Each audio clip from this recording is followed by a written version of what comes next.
dissolution of the state governors, let the federal government intervene. I saw something. You may not know the day that Simon Ekpa has given instruction that nobody should go out.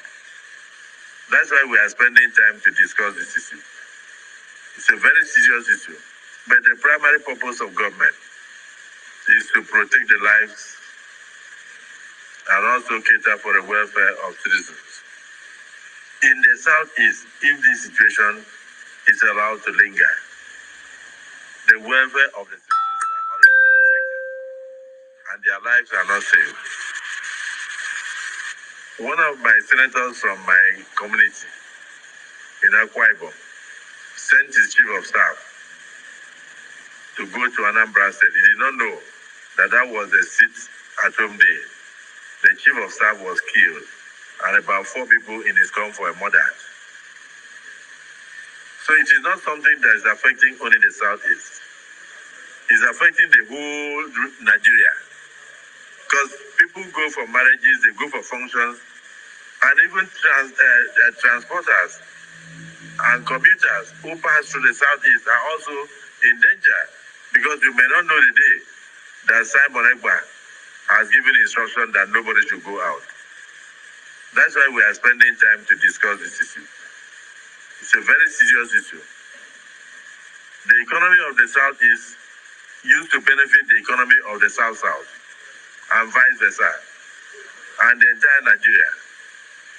People used to travel all the way from Lagos to buy things in Onitsha and to also buy things in Aba, but those things are being disrupted. So it's almost becoming a national menace. That's why the Senate is wasting time to discuss it. We want to find solutions. As the Senate President, the first question I asked, which I asked the Civil Senator, Ojus Okalo, what has been the rule so far of the various state governments? They can't continue to have security votes, sit down, come to Abuja every month and go back home and obey Simon Ekpa. And then they themselves don't go to work. They tell their families not to go to work. And they move around, like you said, burning police stations from one police station to the other. This must stop. Nigeria is not a banana republic. I want us to provide solutions in this motion, practical solutions. And then our committee on legislative compliance will also go ahead after we have communicated our resolutions here to find out the compliance, to find out what the security agencies are doing. The communities must be brought in. The local governments must come in. The state governments must also come in. And you must also stakeholder summit on security in the entirety of the southeast region and invite even those of us who are also affected to be there. It's not something we can gloss over. We must bring it to an end. Solution. Serious solution, not group of hoodlums. These are group of cabals, or may I call it group that are obedient to Sam Ekpa. They have their heads in every state in the southeast, and they are functioning. They live in the bushes there. So I want to submit here, please, the matter should be taken more serious than is being presented in this hallowed chamber. It has defied the solution of the state governors. Let the federal government intervene. I so submit. My own brother from Ebonyi State. Ken, we read these things on a daily basis. But the primary purpose of government is to protect the lives and also cater for the welfare of citizens. In the southeast, if this situation is allowed to linger, the welfare of the citizens are already being affected and their lives are not safe. One of my senators from my community in Ekpa sent his chief of staff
2-minute silence to the fallen heroes of Biafra, and the time starts now.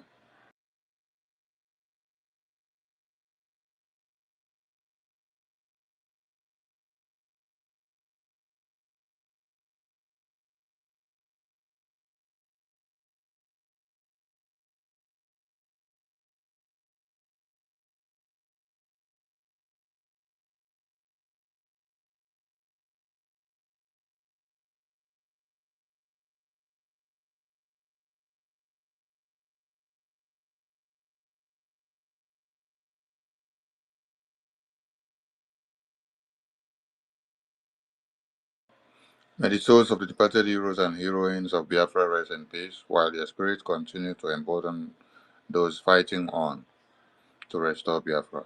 He said, the BDF anthem, please.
Good evening, everyone.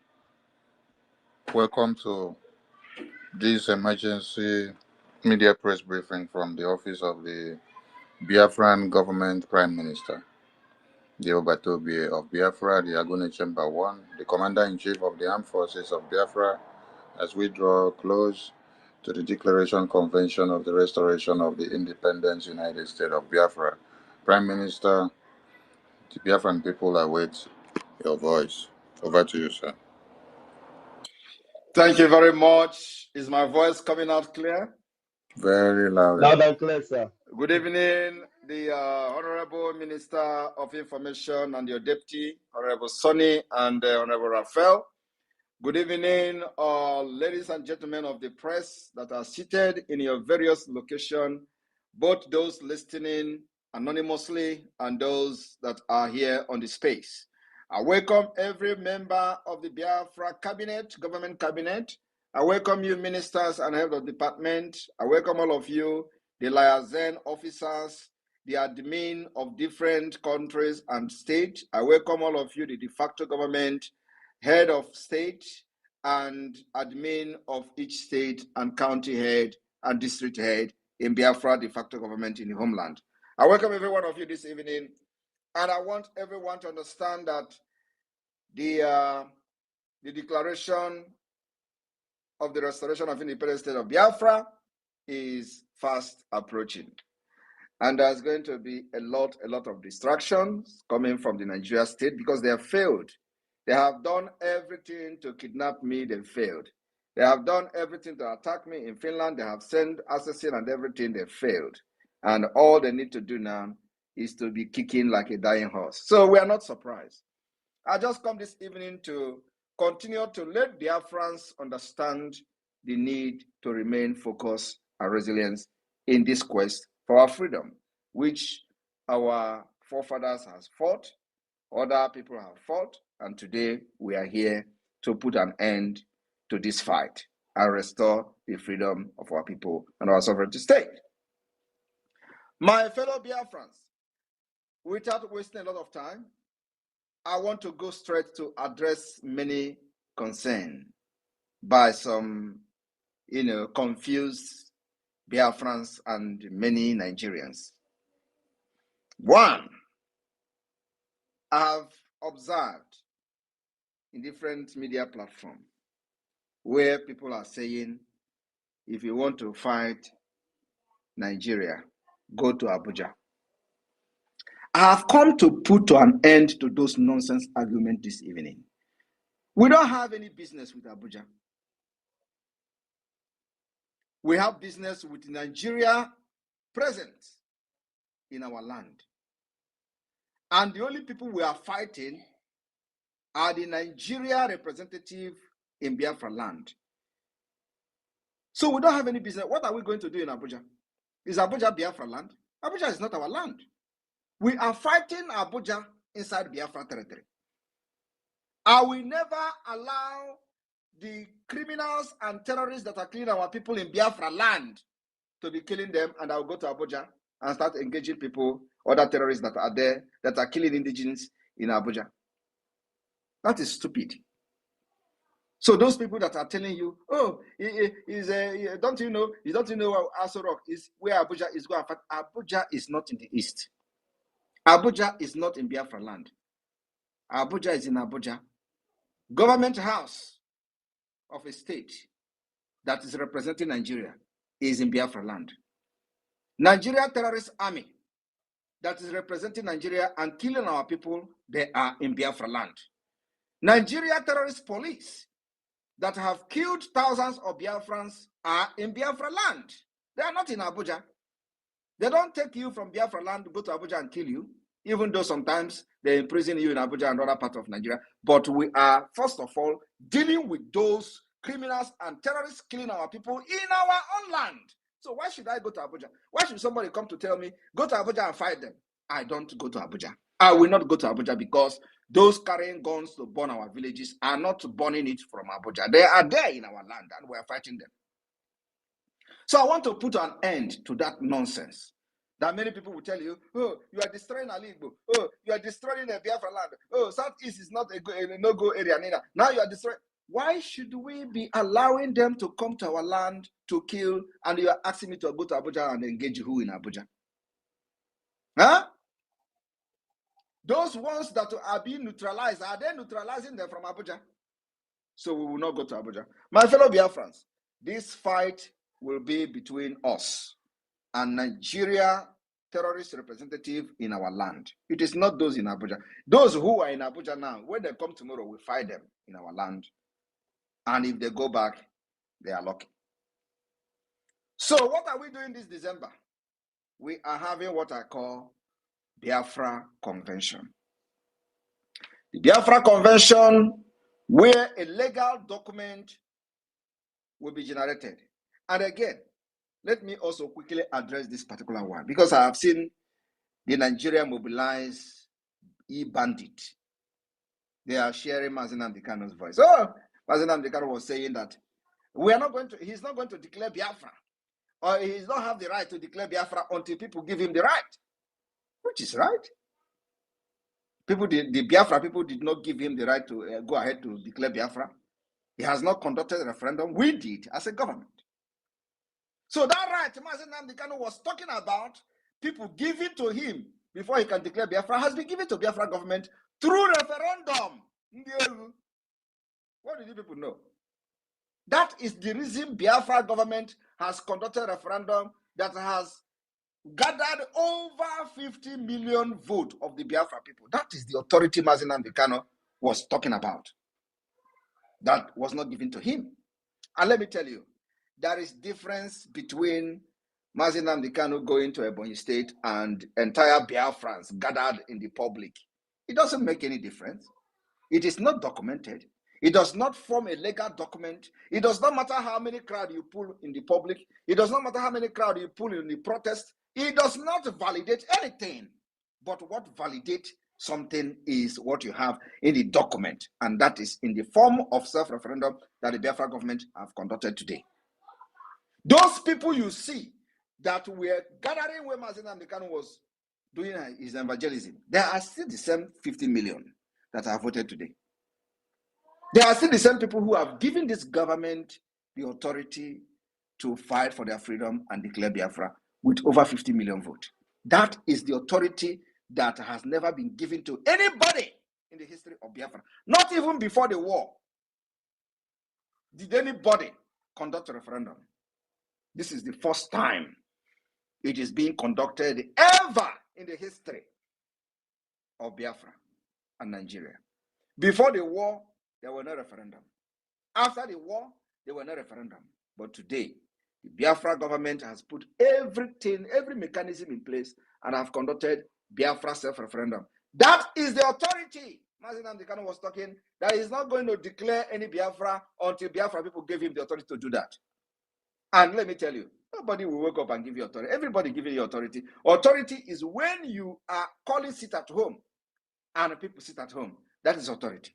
But then it is not in a legal document form. Now, what we try to do is to put everything in a well-organized way. More organized, more recognized in accordance with international law that will recognize you as an entity, as a state. That is what the Biafra government have done.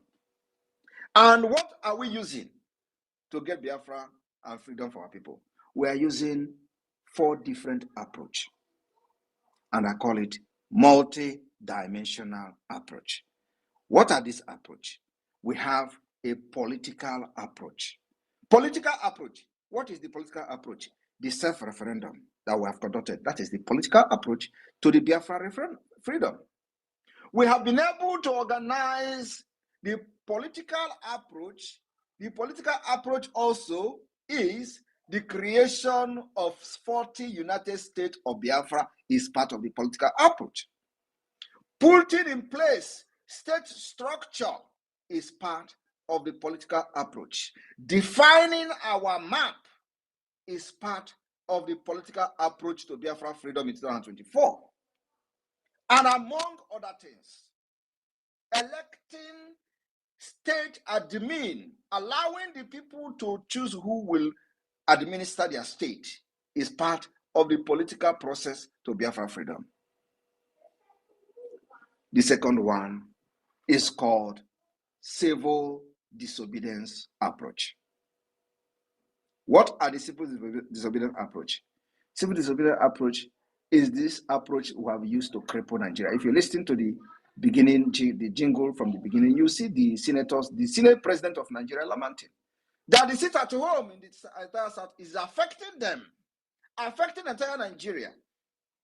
And let me tell you, it is the delegitimization. The civil disobedience is in conjunction with the delegitimization of Nigeria. So what does that intend to achieve? What it intends to achieve is to show that Nigeria has no control over Biafra territory. It shows that Nigeria have lost every control over the people. It shows that the people are no longer trusting the Nigerian government. It shows that people are no longer allegiance with the Nigerian government for the past 3 years. That is what this civil disobedience is meant to achieve. And many other things that I'm not going into details with, but I'm just giving you a brief of what this multidimensional approach is intending to achieve and restoring Biafra. Now, what is the third approach? The third approach is the diplomatic approach. What are the diplomatic approach that the Biafra government has done so far? The diplomatic approach is the engagement of government from the Congress in the United States to European countries, European Union, to formation of the Biafra liaison offices across the world, where we are directly communicating with the host countries. These are the diplomatic approach to Biafra struggle and Biafra independence. Now, I will also not go into detail to start explaining what we have achieved using this diplomatic approach. All of you can see some of the things we post on social media. They are not photoshopping. It is not Photoshop. When you see us educating the Congress of the United States, the people that when they move, others follow. That is the diplomatic approach. That's number 3. Number 4 is the armed struggle approach. It is not actually armed struggle approach, but self-defense. Because while we are doing all these things, we don't want Biafras to be killed like chicken under the government that I'm leading.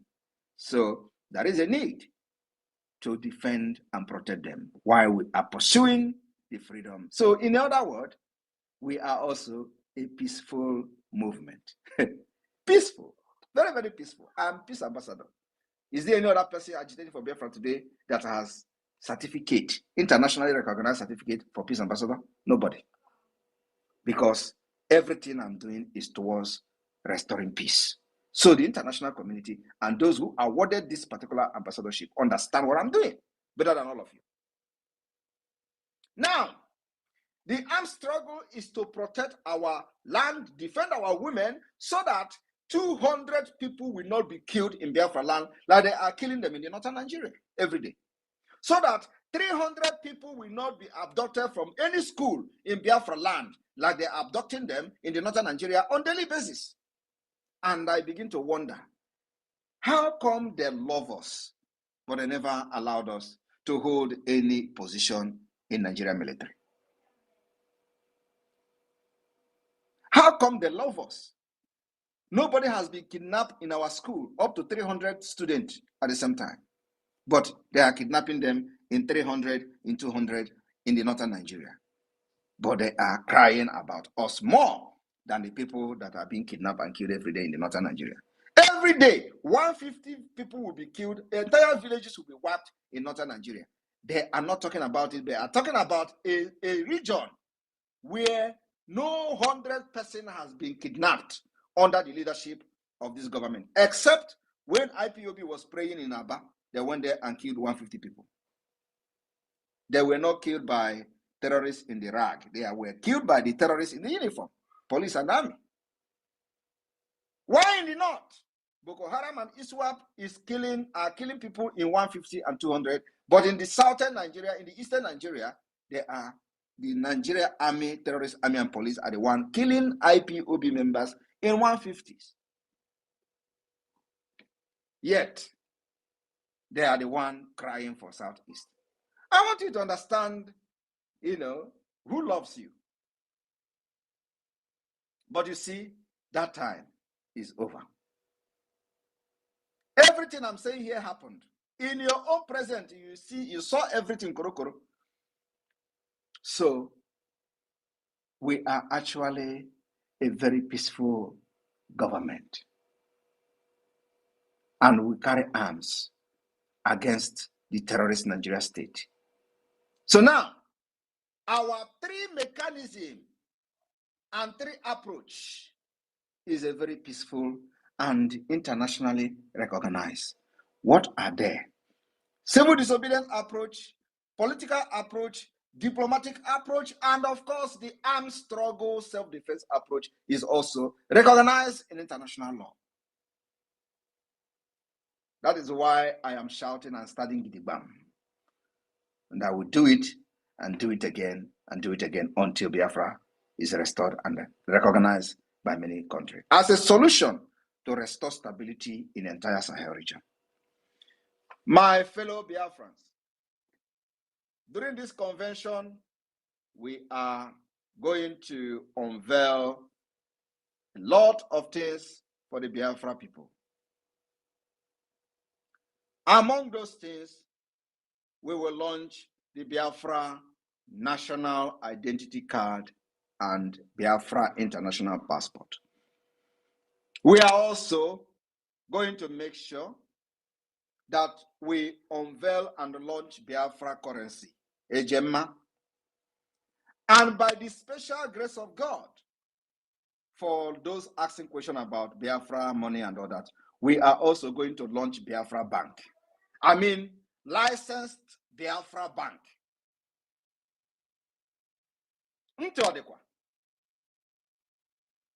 We will launch Biafra Bank and possibly create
for killing Akpabio. Down, come to Abuja every month and go back home and obey Simon Ekpa. And then they themselves don't go to work. They tell their families not to go to work. And they move around, like you said, burning police stations from one police station to the other. This must stop. Nigeria is not a banana republic. It's not something we can gloss over. We must bring it to an end. Solution. Figure solution, not group of hoodlums. These are group of cabals, or may I call it group that are obedient to Sam Ekpa. They have their heads in every state in the southeast, and are functioning. They live in the bushes there. So I want to submit here, please, the matter should be taken more serious than is being presented in this hallowed chamber. It has defied the solution of the state governors. Let the federal government intervene. I so submit. You may not know the day that Simon Ekpa has given instruction that nobody should go out. That's why we are spending time to discuss this issue. It's a very serious issue. But the primary purpose of government is to protect the lives and also cater for the welfare of citizens. Hold it there, Honorable Sonny. Hold it there, Honorable Sonny. Thank you very much. I welcome everyone back. This the voice you are hearing is the voice of the Senate President Akpabio. The primary purpose of a government is to protect the lives of the citizen. And ask yourself, one Nigeria listening to me today, have they done like a government? Have this Nigeria protected the life of the citizen? I am asking you, one Nigerianist. They will tell you Simon Ekpa is killing people in the southeast. Oh, Simon Ekpa, because that is what they want you to push. And some of you are even saying it without knowing what you are saying, because you are being controlled by voodoo or Fulani. But how many of them have moved a motion in this National Assembly about the northern and middle belt, where 150 people are killed every day on daily basis? How many of them have moved a motion where Yoruba Nation came publicly to cry that over 29,000 people, Yoruba people, have been killed and murdered by herdsmen? Did you hear them talk about it? I am asking you, one Nigeria, but he is here telling you the primary purpose of the government is to protect the life and properties of the people. They failed. That's why the Biafra government is bringing alternative. And in this alternative, they are also trying to stop us from protecting our people. And that's why we are fighting. So when they turn around and kill people for supporting Biafra government, they blame Simon Ekpa. The people, the government that are claiming that is the primary purpose is to protect the people, they will kill Biafrans for supporting the Biafra government. And they turn around and say, oh, Simon Ekpa is the reason for killing in the southeast. Who is killing in the southeast? Them. Why are they killing in the southeast? Because they support Biafra. And they'll turn around. It is because of Simon Ekpa. If you are a responsible government, will anybody support Simon Ekpa as an alternative to their future? The answer is no. If you provide social amenities for Biafra people in the eastern Nigeria, will anybody listen to me? The answer is no. If you provide good hospital where our women will go to hospital and deliver and give birth without the doctor demanding deposit of 100,000 that nobody, not even a minimum wage, will anybody follow Simon Ekpa? The answer is no. If you provide a motorable road where our people can travel from Enugu to Onitsha within 30 minutes, will anybody follow? Because this is what we are going to provide for them. Will anybody follow Simon Ekpa? The answer is no. If you protect the entire people of Biafra, where people can travel without getting kidnapped by Fulani terrorists in Four Corners, in Abia, Enugu, Aba Road, in Okigwe, Onitsha Road, in all those, if you provide security, where people can not just provide security, because you don't actually need to provide security if things are working. If things are working, nobody will be thinking of kidnapping anybody. So you don't necessarily have to provide the security. You provide a working system of government that will automatically end the insecurity. And that is what Biafra is bringing to the table. So why would people not follow me? Because they know that is my promise. And they have followed me for years. They know that everything I've said, I will go extra mile to make sure I do it. And that is exactly how the Biafra government will function. We are bringing good hospital to our people, where there will be a national insurance scheme, where if you get sick and you don't have money, which I doubt, because everybody will have money, at least you are going to be equal in Biafra, and richness depends on what kind of food you want to eat. So Biafra government will provide free healthcare service, which will be subsidized by the national insurance scheme. What does this mean? What it means is that you can go to hospital. Of course, by then you must have been registered and thumbprinted and documented as a Biafran. You go to hospital, show your national insurance card from the BSA, this card that we are doing now. You will show it, and the doctor will check you up, treat every damn thing about you without asking you for deposit before they can touch you. That is the Biafra I am bringing, and that is the Biafra government is bringing to our people. So who wouldn't follow me? Who wouldn't follow me except criminals who don't actually know what I'm doing? That is why 50 million have voted and even took risk. So I am bringing something that Nigeria never brought and will never bring to them. What Nigeria is after is how to make you and convert you from Christianity, from traditional worshiper, to become an Islamic Onyanapishala, people that bow down and start worshiping other gods. That is what they are interested in. They are not interested in your welfare.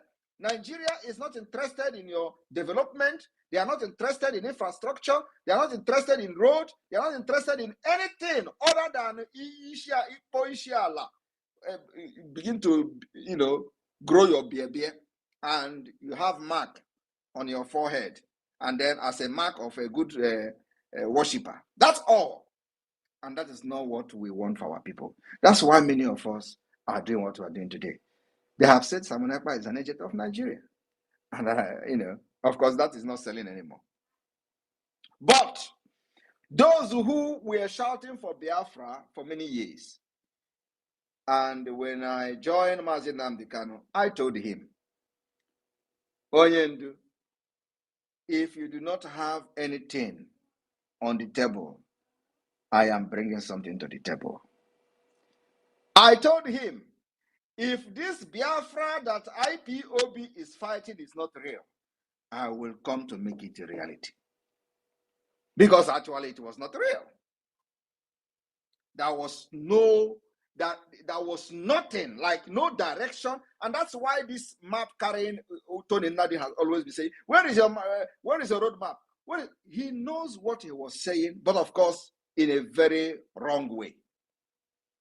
Can he come now and tell me what is your roadmap? Can he come now? Can that Tony Nadi carry map now and start saying, where is your roadmap? Do you hear about Emeka Emekesiri again? All of them have disappeared because they can't swallow their pride. So they will be watching from one corner. This guy, this Ekpa. But I will not go because everybody is afraid. Some of them, they may think they have businesses at home. They have people at home. So if they come to join Simon Ekpa, with how they know them, they'll get their things will be attacked. Their businesses back home will be attacked. Their family will be attacked. That is all. The reason why they have not come to start knocking at the door of the Biafra government is because there are into real estate businesses in Biafra land. Emeke Siri is into real estate business. Are you not aware? The same thing with Wazirike. All of them are the same bed of the same feather. They have properties everywhere. That's why when you think when they say, show me one property of Simon Ekpa, they are not looking for it to say Simon Ekpa have property. They are looking for it so they will go and destroy it. So that is exactly what they are doing. Oh, show me one investment of Simon Ekpa. You think when I show you investments of Simon Ekpa in Nigeria, they will start praising me? The answer is no. They want to look for the investment. They will go and destroy it. That's why these people can never join this Biafra, because they know this Biafra is a reality. And so, if you join and they know your businesses, they will start attacking it first. They will destroy it first. That's why many of them, when you see them saying, this guy have nothing, Mazi Nnamdi Kanu have nothing in Biafra land, Mazi Nnamdi Kanu have no business, is because they know Mazi Nnamdi Kanu is genuine. And so, the only thing they can attack is his father's house, which they did. But other ones following him, what are they doing? They have businesses and building houses everywhere. And the worst is when they build this house, they brag about it. So they are scared of losing their houses. That's why when you hear them talk, Simon Ekpa, where is your investment? Must I have investment before fight? Is it a prerequisite requirement that before you fight for freedom of your people, you must have investment? Tell me, how many investment did Gandhi have? What is the investment of Mandela? You know, when they come to tell you how Mandela was fighting, they are not telling you that Mandela did not also have properties in South Africa. Are they telling you that? They will not tell you that. But they want to tell you how Mandela fought. They want to tell you how Gandhi fought. But they are also telling you, during the time of Gandhi, the mansion of Gandhi. They want to tell you, where is the property of Simon Ekpa? Simon Ekpa is from India. My property is in India. I am from New Delhi. If that is not enough, I don't know what else is enough for you. But I have volunteered to fight for Biafra, and I am fighting for Biafra people, and Biafra people accepted me. So who are you? Who are you to question when 50 million Biafra have accepted me? Who are you? Do you know where Tinubu come from? You that is fighting Simon Ekpa for one Nigeria. Do you know where Tinubu come from? Do you know where Buhari come from? All these people are not even Nigerians, but they have come to destroy your future. But I am here as a good guy from India, New Delhi. I don't know, I'm going to speak my language one of these days.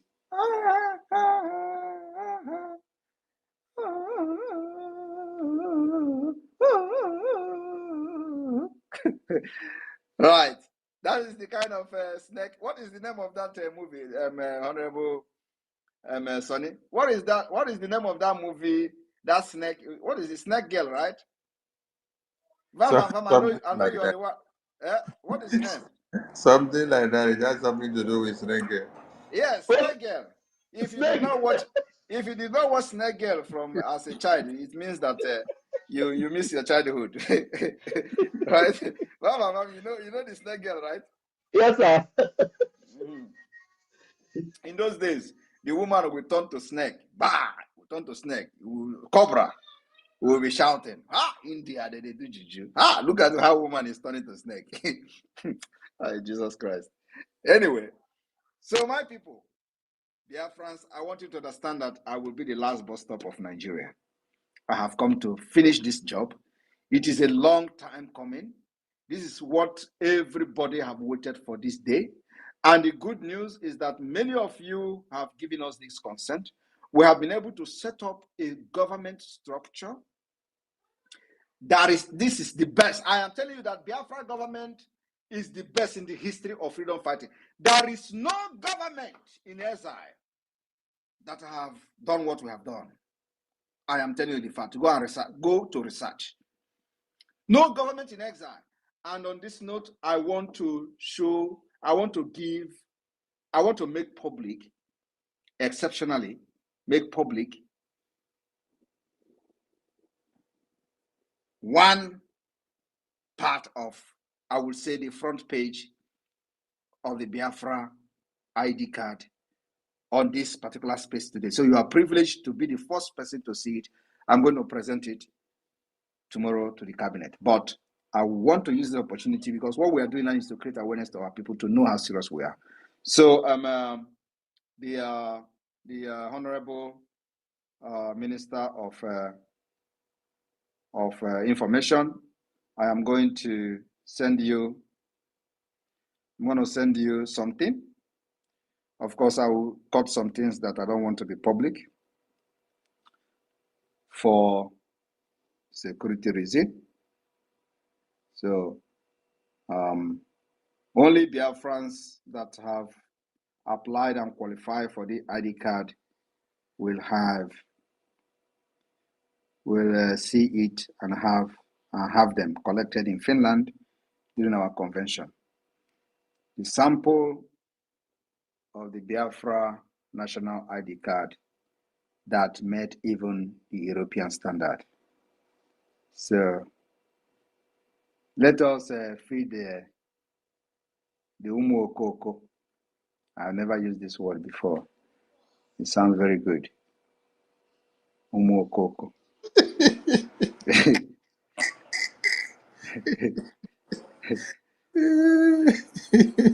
Umu Okoko.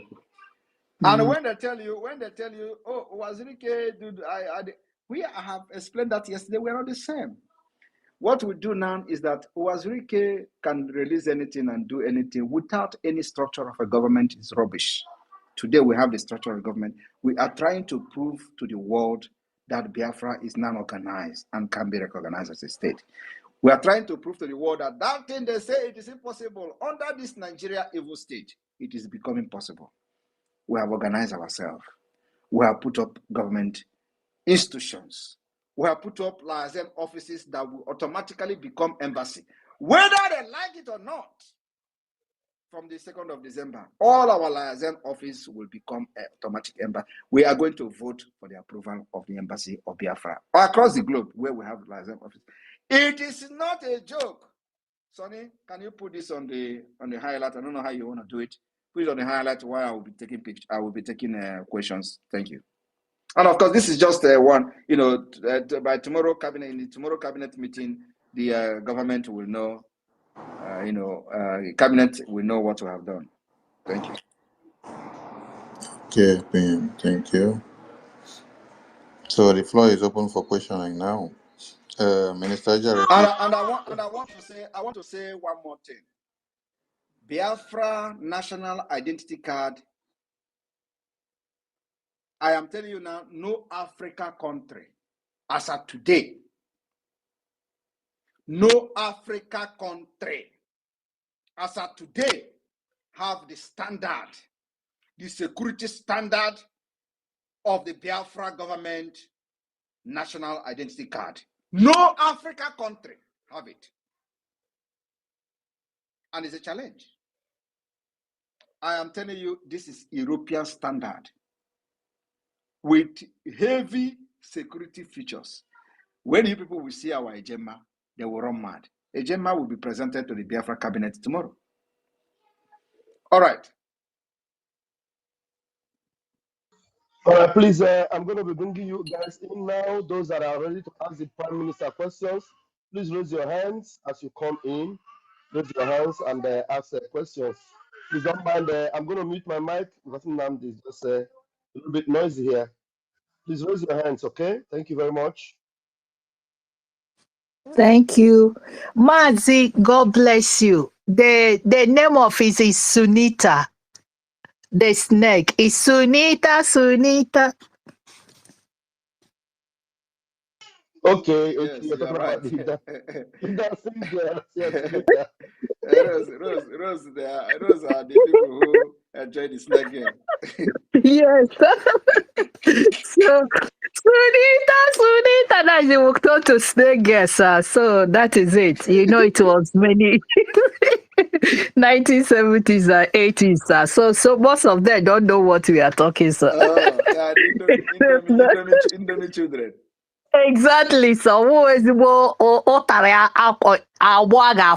Gaubi, gote puta, we'll go to farm, get it, Before you get the Sunita to watch, they will gather many people, you understand. So that is it, sir.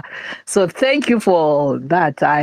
In short, let me say That means you have been stretching thank your neck since to answer, but we were not because you didn't get the mic. I've been there.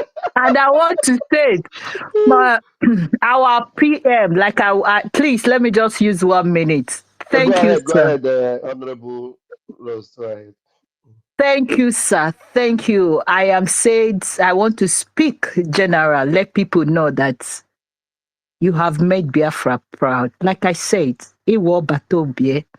And I always add that in Jokuji, they don't know the meaning of Njokuji. I said in Finland, by Chuko Kikabiam, I will explain to them with Nkata. You understand, and then Fruba. And again, you are the key that opens Biafra. You are the keys now. You open a lot of places where Biafran has never in the history. If Mazi, our leader, Mazi Namdekalo was here, we could have not reached here. Sorry, sir, to use it. But God used you to do a great thing. And I say, may Chuko Kikabiama, may the God of Biafra, may he lead you. You are the Joshua of Biafra, the Caleb of Biafra. I am so, if I uzene zo, say mara no one no one so, not do even gimo. As far as this God is living, I'll go extra mile because you have gone extra mile to make sure that this is reality. And that is why wherever Mazi is, he's relaxing. He's believing because he knows that his reincarnation, the son that he has been looking for, has done. His name is Kamani. Kamani joined Njokuji. And Njokuji joined Ekpa. And Ekpa joined Nkuma. Can you imagine what it is?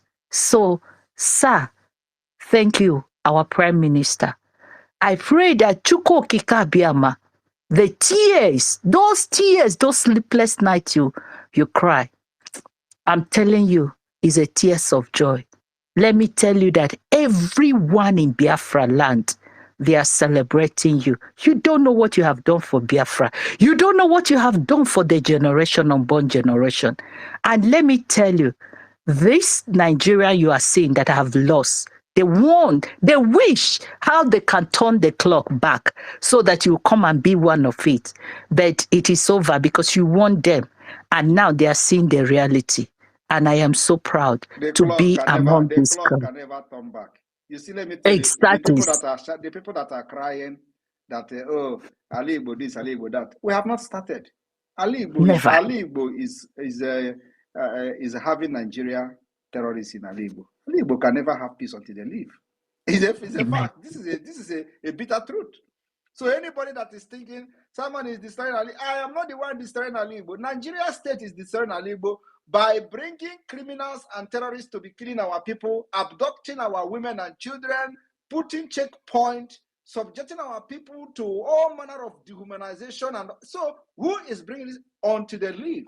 And let me tell you, like I said, this non-arm carrying one are like Ofenkupu. We have started from them. After the court, we go to the next prostata. Thank you. Thank you, sir. Thank you, Honorable Dr. Rose. Thank you so much for joining us. Thank you. And I want to sing a special song for our Prime Minister and for Biafra, a very quick one. The zoo we see today is compared to Egypt in the Bible. The Nigeria is no more in our lives. Egyptians are no more in our lives. Egyptians are no more in our lives. Nigeria is no more in our lives. We have seen them before. We will see them no more. Chukwokike will fight for us and we will see them no more.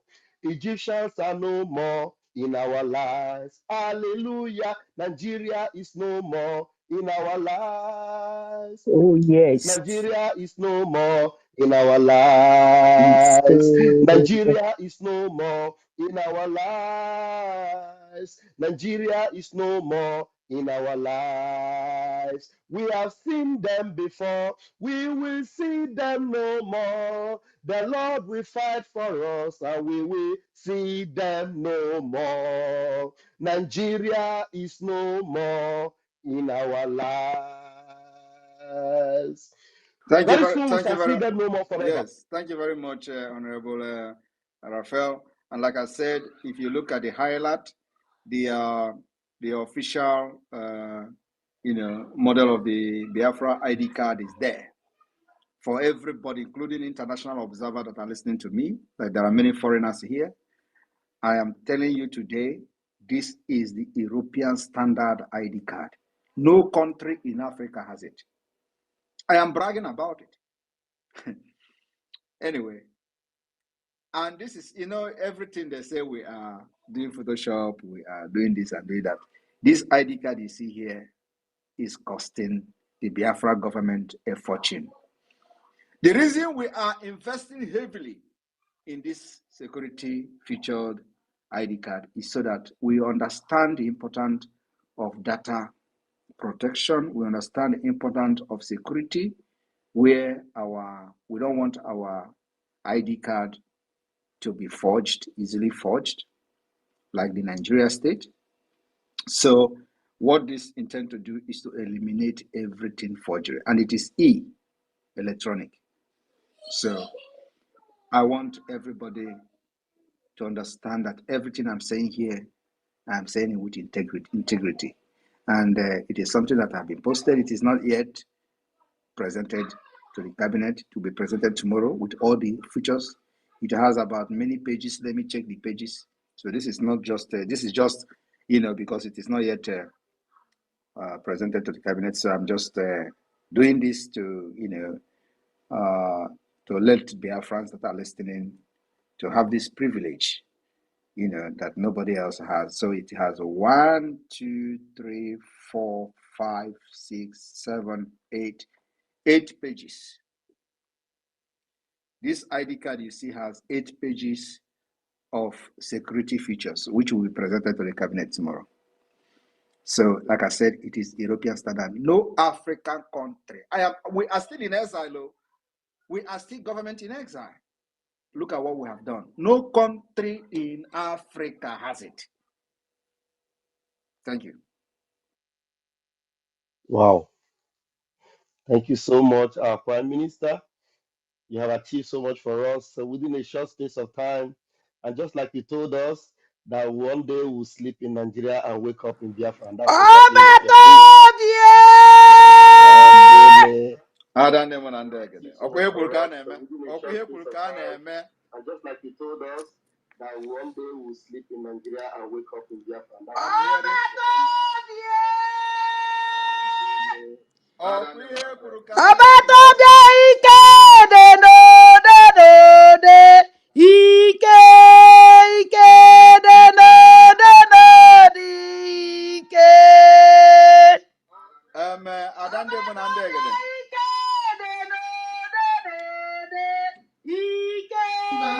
Ada, Abanu, the other speaker.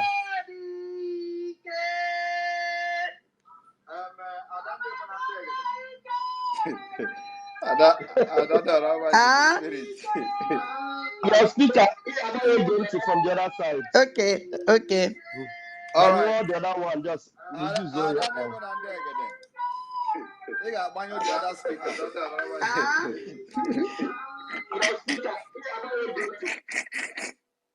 And that is disorganized with the news of the ID card. Passport is still coming, though. Passport is coming. This is ID. We are still in ID card. Though. This is passport is coming. Now, some people say that Simon Ekpa not Igbo. So I just cancel Onitsha. Cancel for Onitsha. Maka ndị a chere na Simon Ekpa abụrụ onye Igbo. Na Simon Ekpa amara asụ Igbo. Mana fa amarọ na anyị nwa bụ ndị amụrụ n'ala Igbo wee too n'ala Igbo wee mara ihe dị n'omenala wee na-aga ọfọ. Ana m aga ọfọ na-agọsi ya ike maka na ndị na-asị na Simon Ekpa abụrụ onye Igbo ha mara aga ọfọ. Ị na-aghọta? Mana ya dịbagodu etu m si wee na-ekwu ya, abụ m onye Igbo n'India in New Delhi. All right, the media team, go ahead. Thank you, sir. All right, let's take the questions. The hands are flying high. Okay, we're going to take you as number one, David Nana. Please grab the mic, please. Let's make it very quick. There are so many hands up. Unmute yourself. David Nana, please, before you take the mic, Prime Minister, please, as you have spoken Igbo, always remember also that you are an Indian. So at times you speak India for them also so that they wouldn't forget, so that they will have a lot of topic for the week. Thank you. Nana, over to you, please.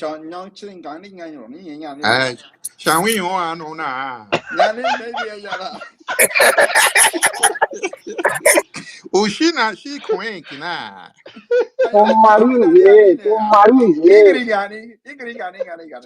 Yeah, kisho kinkin yam. Yeah, nehi.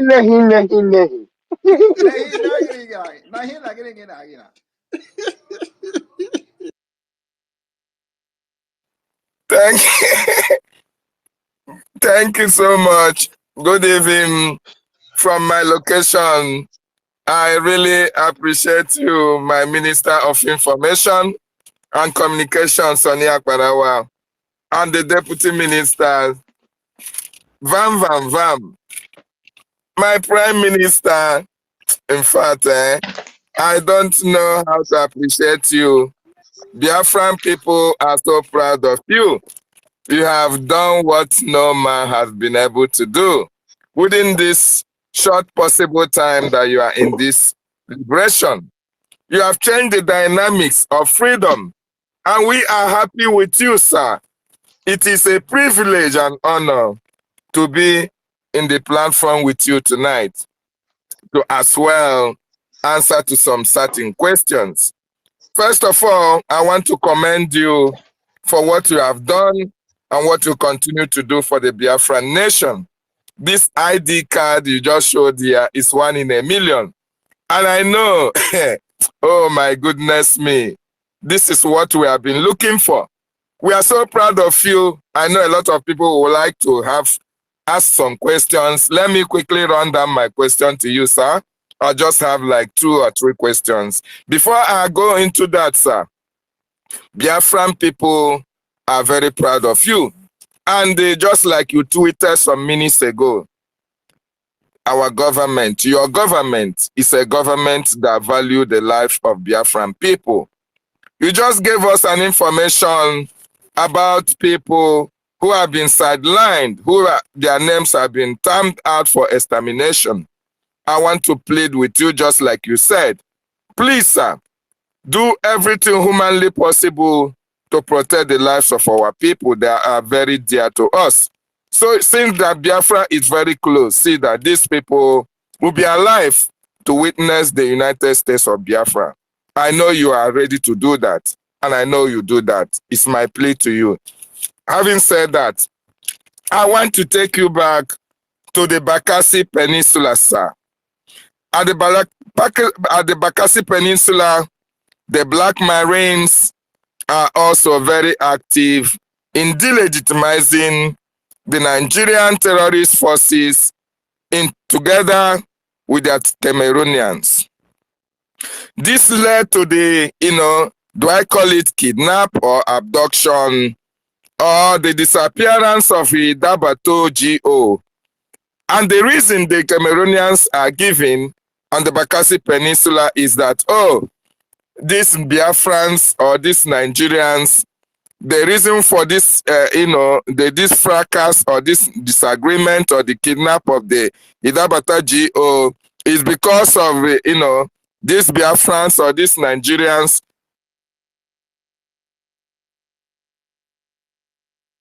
What happened? Looks like we lost you. Can you hear him? Can you hear me? David is always coming with jump. Jump is something that we may not even be part of. Our PM, can you hear me? Go ahead now. Okay, I'm saying at the Bakassi Peninsula, the Black Marines, they are very active in delegitimizing the Cameroonian forces and the terrorist Nigerian state. This, as a result, this has led to, they say, the abduction, or they say is the kidnapping of an Idaboto. Okay, the question is this, sir. Having seen what is happening at this particular region of the Biafran territory, what message do you have for the Cameroonian forces whom you have not directly given a warning of their invasion in the territories of Biafra? What message do you have for them? We are not giving any warning.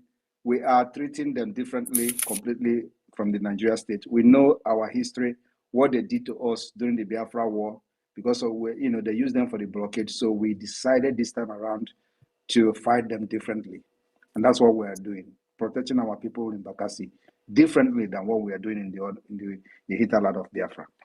So for now, I have no message for them. Okay.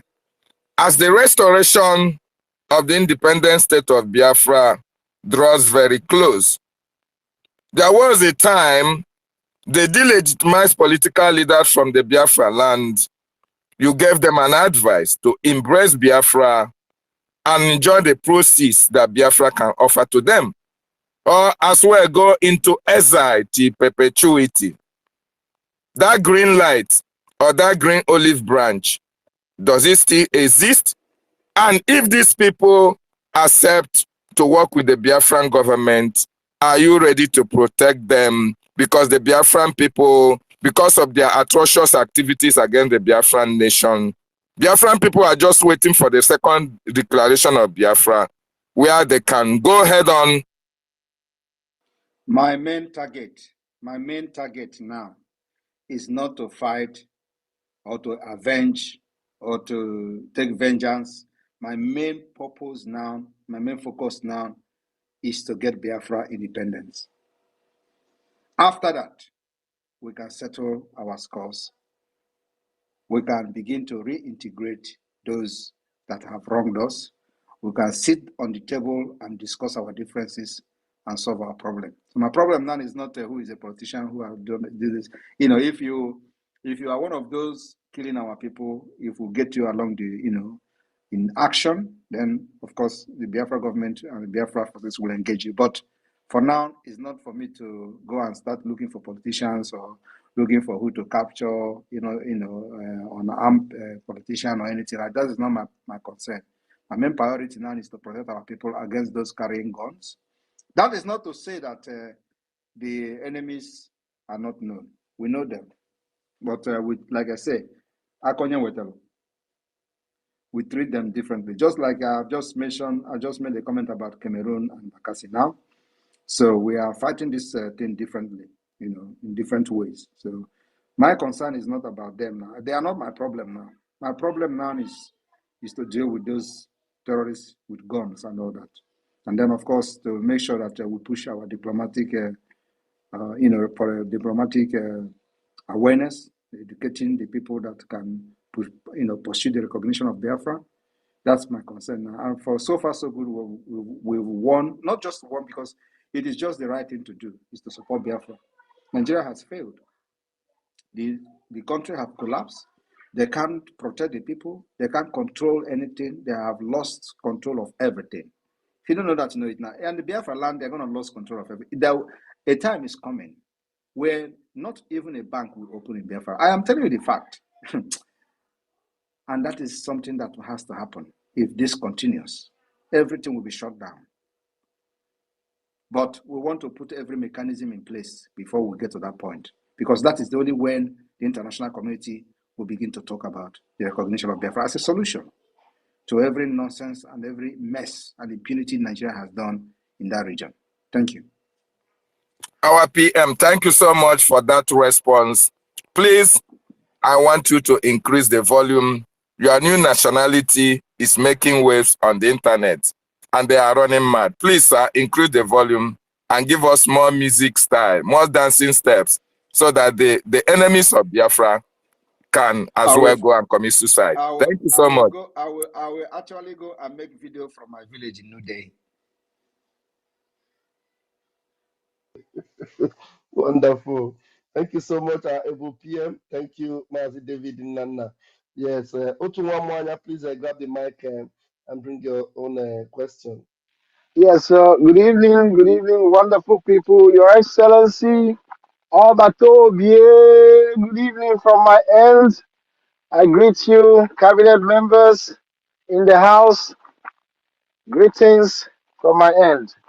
Obatobie, first of all, I want to thank you and we appreciate you. You have changed our lives for better.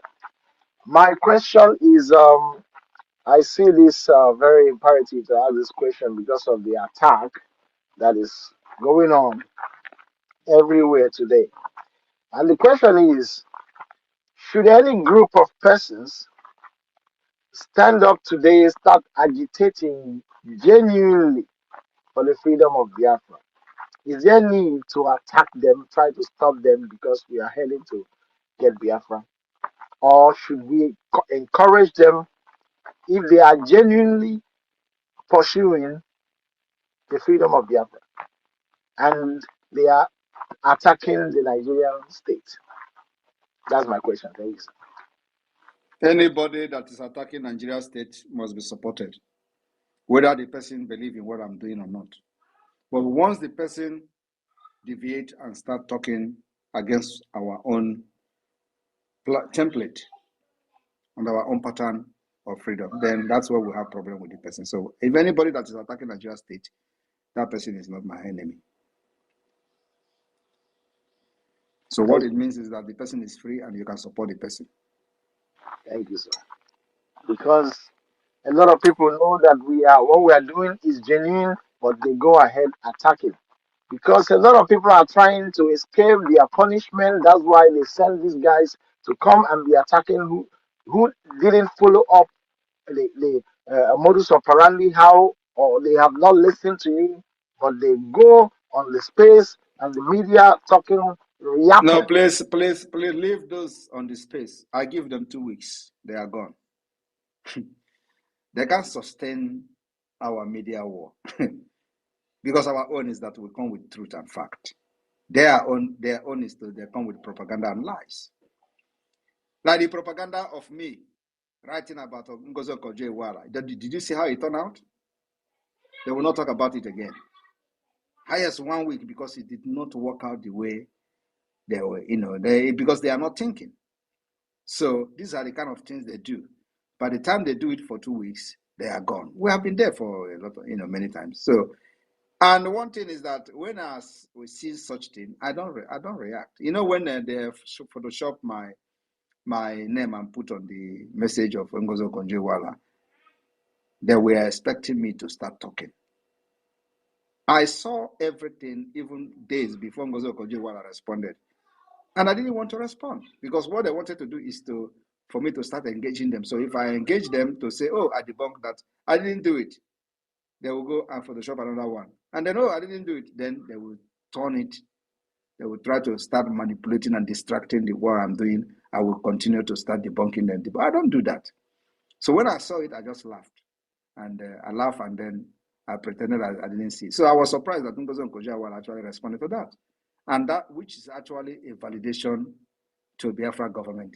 She thought she was doing Simon Ekpa. So, and I believe that the people that did it actually regretted doing it. So, leave them. They come with propaganda and lies on social media. We come with fact and truth. Like I said now, I've addressed them. Those who say, go to Abuja, why are you turning Ali Igbo into a war zone? Go to Abuja and fight. And I asked them, I will never go to Abuja and fight because I'm not fighting to liberate Abuja. I am fighting to liberate Ali Igbo and Biafra land. So I'm fighting in Biafra land against those people who are in Biafra land, right? They say go to Abuja and they fight the Aso Rock. That's where that government is not in Aso Rock. The government that we are fighting is not in Abuja. The government we are fighting is there, right there in our doorstep in Biafra land. We are fighting the terrorist army. They are in our doorstep in Biafra land. So why should I go to Abuja? These are the lies and, very deranged reasoning for many decades. They have been saying, oh, you are destroying an Igbo. If you want to fight, go to Abuja. If you want to fight, go there. Go where they say we go where they're holding Mazi Nnamdi Kanu. We are not just fighting for Mazi Nnamdi Kanu. We are fighting for Biafra, and at the same time demanding the release of Mazi Nnamdi Kanu. So their primary purpose of kidnapping him is so that they will turn the agitation to fight of Mazi Nnamdi Kanu. We don't accept that. We know them very well. And that is what is pissing them off. Because we did not turn the agitation to the fight of Mazi Nnamdi Kanu. Now everybody will say, oh, release Mazi Nnamdi Kanu. Like these criminals you see now, they will just say, oh, you have not released Mazi Nnamdi Kanu, you want to declare Biafra. That is what they want you to do. And we're not doing that. It is pissing them off. So whether they release Mazi Nnamdi Kanu or not, we will declare Biafra. Thank you. Awesome. Yeah. Thank you, Mwanya. I think you're good with that. All right. Thank you very much. You're welcome, Success. You're welcome. You want to greet everyone, Success? Yes, Mazi Raf, good evening. You're welcome. Success? Okay. I think, okay. Can you hear me? Can you Yeah, I hear can me? hear you. Yeah, I can hear you. Okay, I greet once again. Good evening. Good evening, my Honorable Minister of Information and Communication. You are doing a nice job, and you and your team are very formidable. Prime Minister, good evening. And I just confirmed that you are coming from New Delhi. True. Because I phone who knows, and the person that I phone another person that knows, and they confirm that yes, you are coming from that area. And our only ID card has 8 pages. Imagine a passport will be lexicon. So I say kudos to the government and the government that you led and the whole of the whole Biafrans. The declaration of the restoration of independence of Biafra, December 2nd, is sacrosanct, and there is nothing will change this very date, regardless. The enemies will succumb before that time. These they are waves of attack. They have seen it before. It is not today, and it's not something we're going to be continuing. We have to educate Biafrans on the new nation that is coming with new policy, with new dimensions. The policy of Biafran Republic has never been seen anywhere, and we have a need to educate our people from top to bottom of how to handle the policies of this very nation that is coming. That it is not a nation of forgery, it's not a nation of classmates, it's not a nation of ethnicity. It can never be a nation of can I say age grade. Because of one, you have to say, yes, I know him, he's a man, no man, he's a godfatherism. Our nation can never experience such. It's going to be a nation based on principles and laws, which the whole people, all our cabinet, 100 plus cabinet members are working tirelessly to make sure these nations come. So our duty is to educate our people from river to the sea.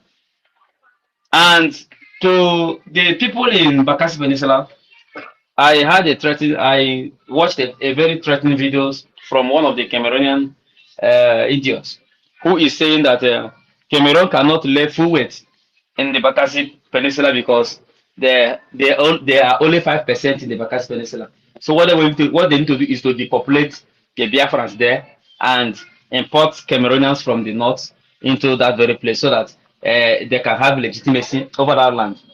And we're warning them from this evening that should anything happen to anybody in that Bakassi region, they will know that there is a new dimension which Nigeria is seeing that they have not started seeing. So that's the message I have for that idiot that made that very broadcast. I want to commend our people, both home and abroad. They are doing marvelously well. And Prime Minister, this our movement has never been this way. Never. Nobody has brought Biafra to this very level. Nobody, dead or alive, has brought Biafra to this very level we are in. I will also encourage you. Before you Do not.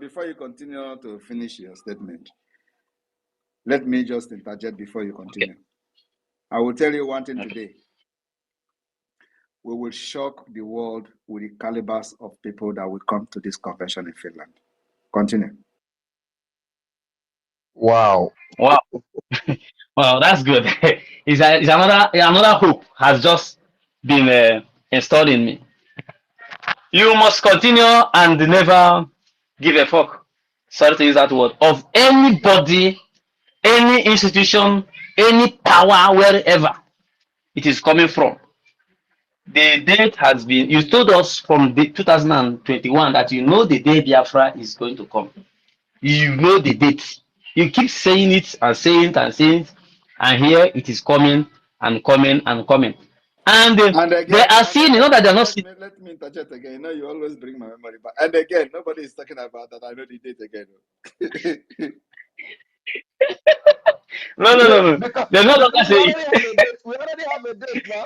They are no longer asking you, so we say you know the date. no. When you Very started good. changing the narratives, of how the previous people functions, you in your broadcast then you say changing the narrative of yesterday. From changing the narrative of yesterday, we now entered into full-time freedom live broadcast. After you have, sanitized the conscience of the people, they are now attuned to the real format of this very freedom. Everybody, both our dead ancestors, they are proud of you. No case, no pressure from any world leader whatsoever should make you back down. Ojuku did it and we are going to it. So you must finish this job. It's a tax and we are behind you to finish it. And those who are threatening our people with death, they should know that whatever you sow is what are going to reap as well. Thank you very much, sir. Thank you. Thank you very much. And those people, their name were listed in Aba. You know, I have directed them to contact the government. You know, whoever that is, they know that is closer to the government. We are working on it already behind the scene. So the name that were listed and were published are not in the hand of Nigeria security agents or Nigeria terrorist army. No. I want to make it very clear. Those names that the IPOB Nigeria criminals have published are not in the hand of any Nigeria security terrorist. They are free people, working freely, doing their businesses, but they have listed their name to be killed. And they have succeeded in killing one. That person they killed in Aba, his name is in that list. And many of them have reached out to us. We will protect them, except those who don't want to be protected. That is their business because they are close to them. That's why they can get them. So we will protect those. The names that are posted today, if you are one of them, contact the government. We will protect you. And make sure that those who want to kill you will go down at the appointed time. Thank you. All right, sir. Sorry, sir. Nigeria has just appointed, Tinubu has just appointed an acting chief of army I staff, told you he will which never. they I said, told you he which will you never said they come back. lie. He will never come back. He will never come back. I told you people. Lagbaja will never come back again. Thank you. I fear who no fear you.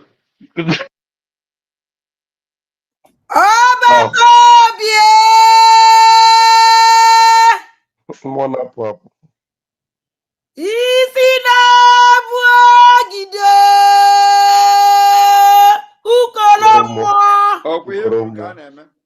Ibe kwuru ka a na-eme eze abata n'obi 1 na ana Igbo nna. Biafra.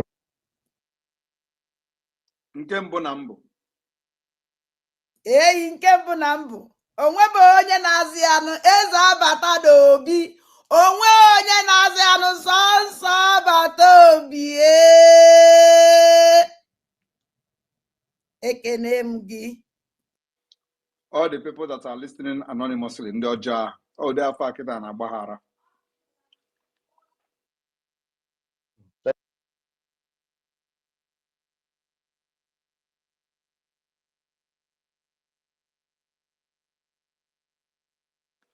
Media team. Sorry, never knew I was muted. I was talking. Please, thank you very much, Success. Thank you very much, Adandembu Nandegede. Please go straight to the point as I call upon you. We have a lot of hands that are up as we don't know how long our PM is going to spend here. But please, 60 seconds, please, is enough. Bring your questions. Very, very important. Chuku Maeze, please grab the mic and do your turn, please.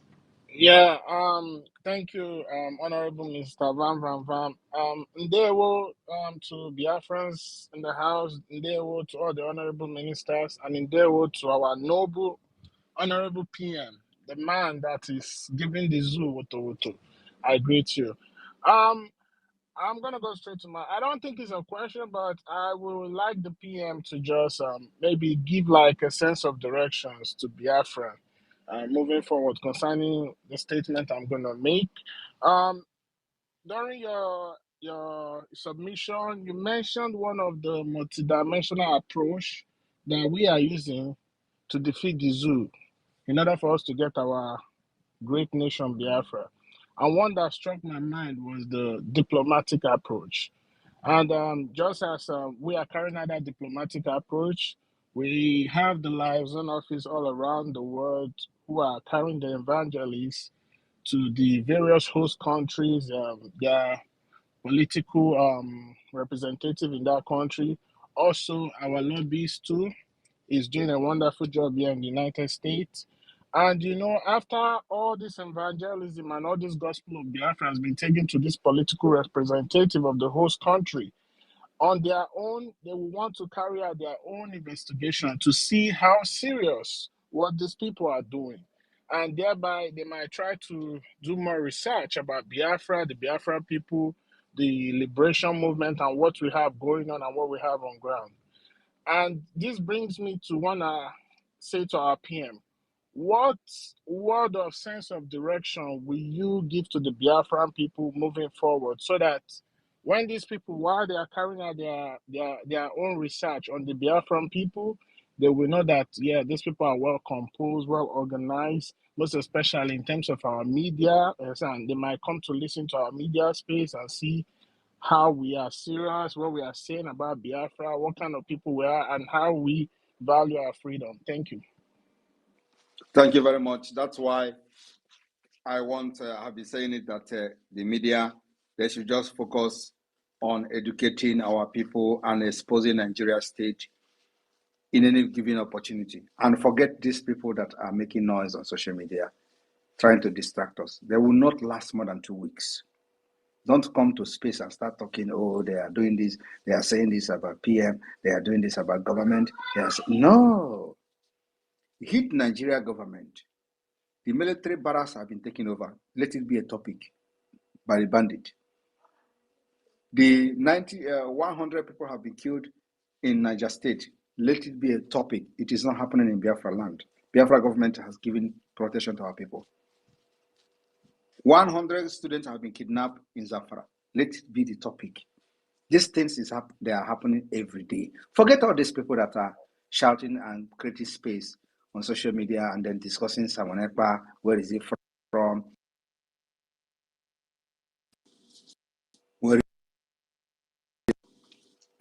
Where is Simon? Sorry about this.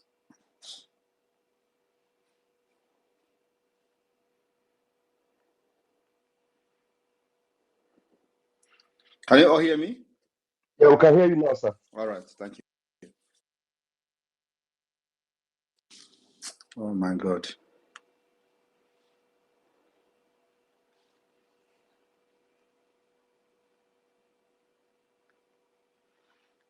Can you all hear me? Now we Can you all can, hear me? Yes, now we can, yeah. Yes, sir. Yeah, so forget all these things and focus on just what is happening in Nigeria, why Biafra is an alternative. That's what we should focus on. Like every day, a lot of things are happening that validate our activities and validate our quest for freedom. Let the discussion focus on that. So, and another thing is that those who want to know about Biafra, they are not just coming to a space to see what we're discussing. Most of them, they will go to search in the internet to know what is happening. And of course, our presence is very, very heavy in the internet.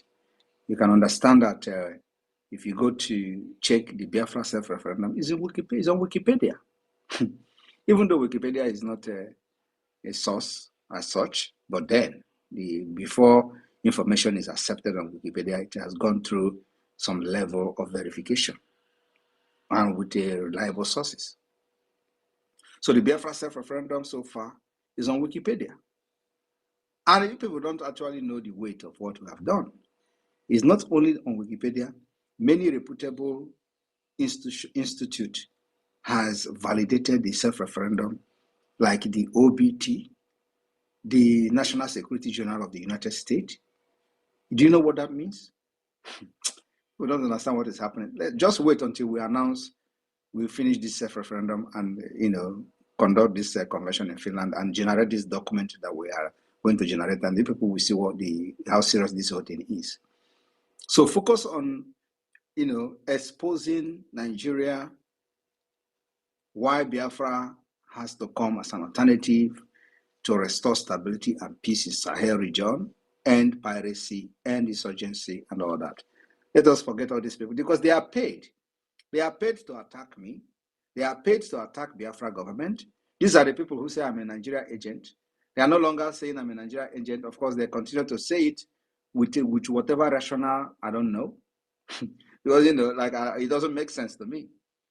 But these are the people who Nigeria government has paid. I'm telling you, these people that they listed their name today, you see I posted their name in Aba, specifically Aba, Abia State. They are paying them to come to the street and hunt for these names. Like the one that were killed in Aba in his shop on a broad daylight. They came there and killed him for supporting Simon Ekpa and Biafra government. And let me tell you, these people don't know where I come from. So I'm not surprised. They don't know where I come from. So that's why this thing is happening. So they don't know if they know where I come from, if they actually know where I come from and what I can do, they will not kill these Biafrans that believe in what I'm doing. Because I know they forget and I know they forgive easily. I will come when you least expected. What am I saying in essence? No Biafran that is killed under my watch, that the death will be in vain. Never. So let the people focus on what we are doing and leave these people alone. They will rant on social media for 2 weeks and they are gone. Just look at that one that was paid in Yoruba, the one that looked like Oracle. What is the name again? It was like Kaduna resident something. William. He was talking and thinking I'm going to respond. Kaduna Yes, president. where is him now? Kaduna resident. Where is him now? And I know that if he know that we mention him here, he will come again around for 3 days and disappear. These people will go disappear in the next, believe me, highest 2 weeks, they are gone. So, but when you continue to talk about them, you validate them, you give them the urge and you fuel them to come and still talking. Just let us focus. Our actions and activities will speak for us. And, those who actually were deceived will begin to see the reality if they have not seen it up to now, up to this point. So focus on the Nigeria state and leave these people as they are dying. They want to drag everybody to their grave. Do not allow them to drag you. Thank you. Yeah, Okay, sir. my PM. Sorry, please, just one more follow-up question. So as we all know, one of the strategy of the diplomatic approach is to gather recognition from different nations around the world after the declaration of Biafra. So with that said to be the goal we want to achieve, Moshe, is there any topic that you will advise Biafrans to stay away from, most especially on the media space, to stay away from certain topics as not to raise any kind of concern when it comes to all these nations? Stay away from any topic that is dividing what we're doing, like all this kind of we're going to kill you, we're going to do this, we're going to do that. Stay away from that, especially when it has to do with the politicians. We focus now on the arm-carrying people that are killing our people to defend ourselves. So let nobody go and start talking about, oh, this politician, we're going to kill you. Oh, this governor, we're going to kill you. Those kind of things, we don't need it. Thank you. Thank you, my PM. I may Chukwu Okike Abiyama continue to bless and strengthen you. You see, thank you. All right. Thank you very much, Mazi Chukwumeze. Thank you so very much. All right, we move. We have our own Helen. Helen, please, Helen, hold on 1 minute. We had Citizen Dama before you. Let's give him the microphone. Citizen Dama, please grab the mic. Unmute Okay, yourself. Namaste, the Prime Minister of BRGIE from New Delhi, India, and your amazing media team, led by Honorable Sonny Abarawa. I recall a few months down the line, I came here and made a call if you would formally engage the obedience, so we are more or less bemused after the hijack of their mindsets by the drug lord who is now the president. And I asked you if you had plans to, engage them and to get them into your fold. Then, following the 90th birthday of Gowon, where their leader, Peter Obi, went to hail and applaud the genocidists who killed a lot of Biafrans during the civil war between 1967 and 1970. Most of them were further disillusioned, and now they are roaming the media space like orphans. And I recall in most of your broadcasts, you said before you started this journey, you asked God to remove your heart. So my question is it that you're heartless to accept these orphans roaming the social media space, talking and talking with no direction? Are you heartless to receive them into your home, into your movement, to give them a place? Because right now, they have no direction. They are just there talking, roaming the media space, talking and talking. Or is it that you're scared to engage them because you don't want an uncomfortable, controversial engagement? What is the problem? Thank you. Thank you very much. As you can see, our space is open for everybody to come in here and ask questions. Another thing is that you may not understand. I am already a state person. I am a prime minister of Biafra government in exile and the Biafra de facto government in the homeland. I am a state person, and I cannot begin to victimize people that I know that they are Biafrans with their political opinion. So at this point, not everybody will support me. And so those people that are talking these things and doing this on social media, I see them as people that are misguided, that doesn't know their direction and their left and right. And I know that one day they are going to realize their mistakes. But one thing is that because this is not yet a recognized independent state, so we have our policy, how we are going to deal with them as a government, right? So, and that will become one of the law of the Biafra government to deal with the people who fought against the freedom. But that is not to victimize them as a person because they attacked me. No. But to punish them because they fought against their own freedom. So I want everybody to differentiate this. It is not personal issue. It is not personal, and I'm not going to take anything personal. I am here as a state man. I'm not here to protect organization or a cult like they have done in IPOB. No, I'm here to protect a government and for the interests of the people of Biafra. So those who are doing this thing, what they are doing today, they are not going to pay the price because they attack Simon Ekpa. They are going to pay the price because they fought against their own freedom. And we are going to have a policy and a law that will deal with them, not me. Thank you. Yeah, thank you, Prime Minister. Citizen Dama, are you good with that? Do you have another question? Yeah, I have a lot of questions, but I want Citizen Dama to ask 3 questions more. Yes, sir. Citizen Dama, go ahead, please. okay. The Prime Minister, you also talked. There was a time we talked about the Israeli citizens who came to do a documentary in Biafra land, who were later detained for 20 days by DSS. And in one of your spaces, you said something about, finding a way to reach out to them. Have you been able to get across to those guys to, work with them on what is going on, especially to get them to attend the convention coming in December? Do you have any plans for that kind of arrangement? I have no plans to get to them, and I don't want to get to them. They are already aware of Biafra plight. They went and they saw themselves. So I believe that as a human being, they are, if they have been following Biafra and they are real, they should have been able to know what is happening in Biafra struggle and reach out to us. I don't go fishing out to them or to people like that to support Biafra. We have a lot of people supporting us already. So I will not go into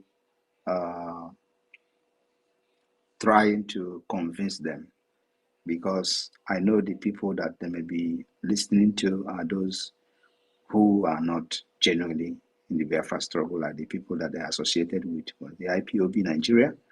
And I believe that if they're actually still interested in Biafra, they should be following what is going on at this point, and they should be able to know who is doing it right and who is doing it wrong. So I did not have any plan of reaching out to them, but that does not mean that my door is closed tomorrow. No, I'm focused on more different, completely different thing. Thank you.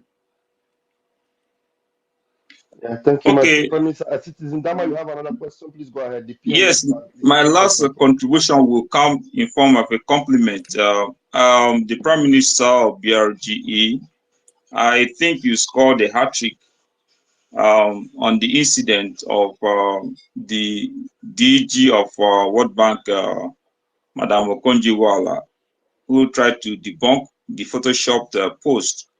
So I want to applaud you for the hat trick you scored when she made that rebuttal. And I just want to applaud you what you're doing, and I want to let you know that there are a lot of the people behind what you're doing who might appear as though they are working against you, but in real spirit, they are behind you. There is a legion behind you. Keep doing what you're doing and keep scoring the hat trick. God bless you. Thank you very much. Thank you, Citizen Dama. Thank you very much for those salient questions. Very spot on. Thank you so very much. You are welcome to always come around and give us such questions that are very engaging. Please, I'm going to give you the microphone now, Helen. Please let us engage with the Prime Minister. He's ready to answer very difficult questions now. Helen, please grab the mic. Thank you very much, our honorable ministers, Biafrans here present. I honor every one of you. Our Prime Minister, I really appreciate you. Thank you very much for what you are doing, for accepting to save us at this point in time in that terrorist state called Nigeria. My question, you have a kind of touched it, but I will still have to come up with it. And it's about this terrorist taking over one of the biggest training military barracks in the north. And I'm seeing it as Afghanistan playing out before our very eyes, and everywhere is still calm and quiet. So my worry now is, if these people succeeded, how prepared are we to protect the 40 states of Biafra land and our borders? Thank you very much, sir.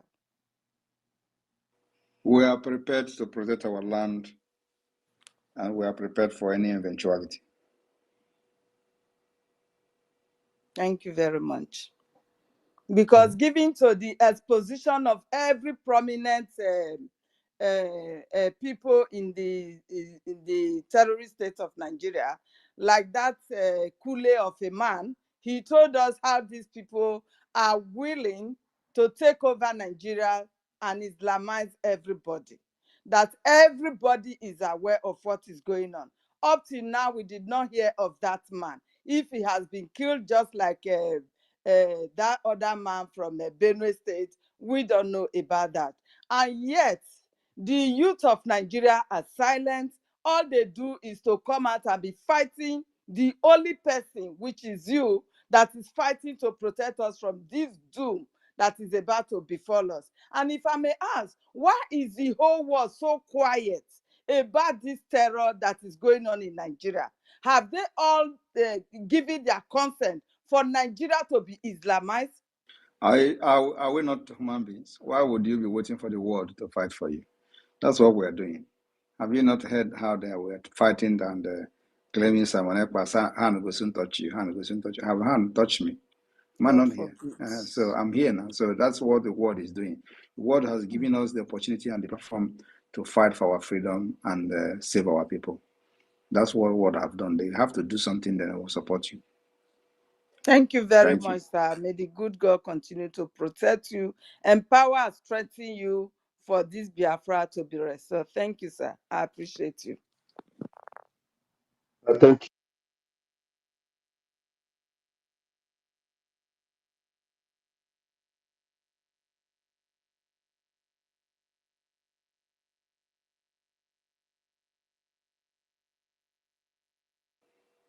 I can't hear anything. Oh, well, I didn't know I've not unmuted myself. Please, I was saying before, I didn't know I wasn't unmuted. If you have not raised your hand, it means you are not ready to ask any question. Please raise your hand for you to be called upon. I have Amara.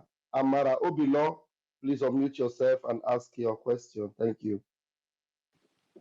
Thank you, Mr. Raphael. I appreciate everyone on the space, and thank you guys for being so organized. And for the Prime Minister, greetings to you and to every Biafran here present. My name is Amara Obilo. I'm from Imo State, and this is my first time of giving a mic here on your space. And I'm going to ask a couple of questions. Permit me to call to mind our fallen heroes, my respect to those who lost their lives during the war. And I'm glad we are recognizing who we are, and it's an opportunity to embrace our destiny. And our destiny is to restore our freedom and to know where we belong. I was lost in the wilderness until I found a voice called Mazin Namdekad. Preceding that is your eminent voice. I appreciate you, and we will continue in all effort to ensure that the truth is told and the right things are done, because we know who we are fighting. We're fighting people who are heartless, who do not consider whatever it is that is humanity, which is what we stand as Igbos and Biafrans. They will only manipulate and do things that are awful. People that are sitting on the fence, gather close, come together. I think it's high time we listen. And if you don't gather now, for those of us sitting on the fence, the train might leave you behind. And you coming to impose yourself on people will no longer be tolerated. And this goes to my PM. The first question is going on rounds on social media. The questions around sit at home is burning, and this has raised a lot of people around hosting spaces and saying all sorts of things, and ranging from, oh, Simon Ekpa has been killing our people. Oh, Simon Ekpa has destroyed the economy of Southeast. Oh, Simon Ekpa has not invested in that land. Oh, Simon Ekpa is not saving the lives of people through implementing or contributing to the infrastructural development of the Southeast and other regions of people who are of ethnic stock, the Igbo, so to speak.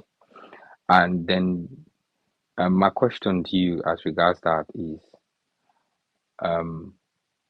using the media, what is the plan to ensure that we continue to put out there the authenticity of what is happening in the Southeast. So people like them going about hosting spaces will be giving this evidence, and so they will shut up, because I'm beginning to get really irritated by what they do.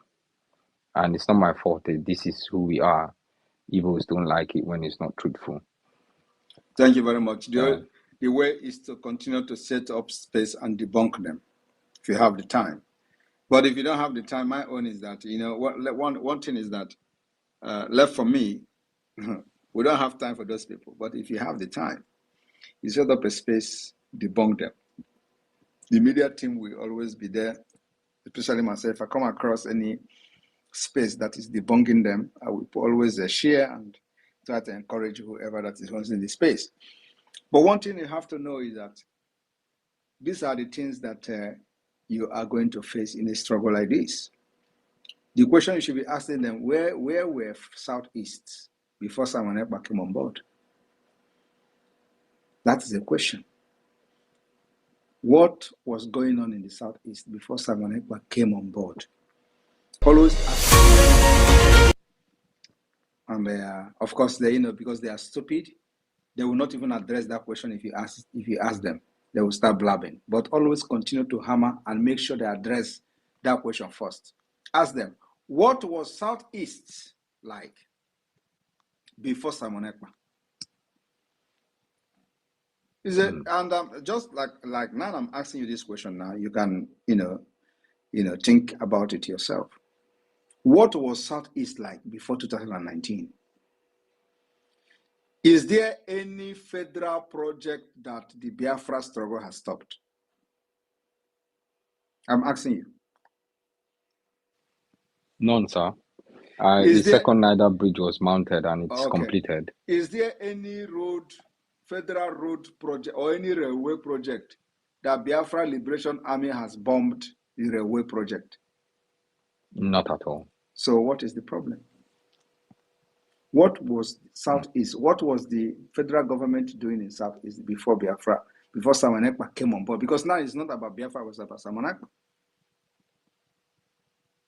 That economy of the Southeast that they tell you Simon Ekpa is destroying economy stuff.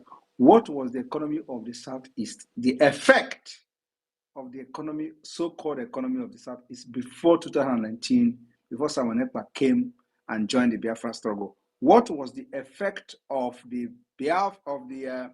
Nigeria economy in the Southeast, or the effect on Biafra people, on Ndi Igbo in the Southeast?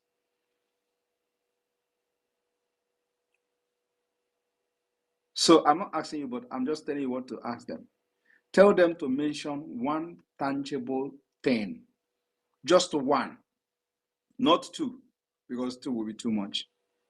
Tell them to mention one tangible thing that economy Simon Ekpa is destroying has done. One tangible thing, one tangible impact it has done to a common Biafran or a common Igbo person, because they don't want to address Biafra. They don't want to use Biafra. They say Igbo.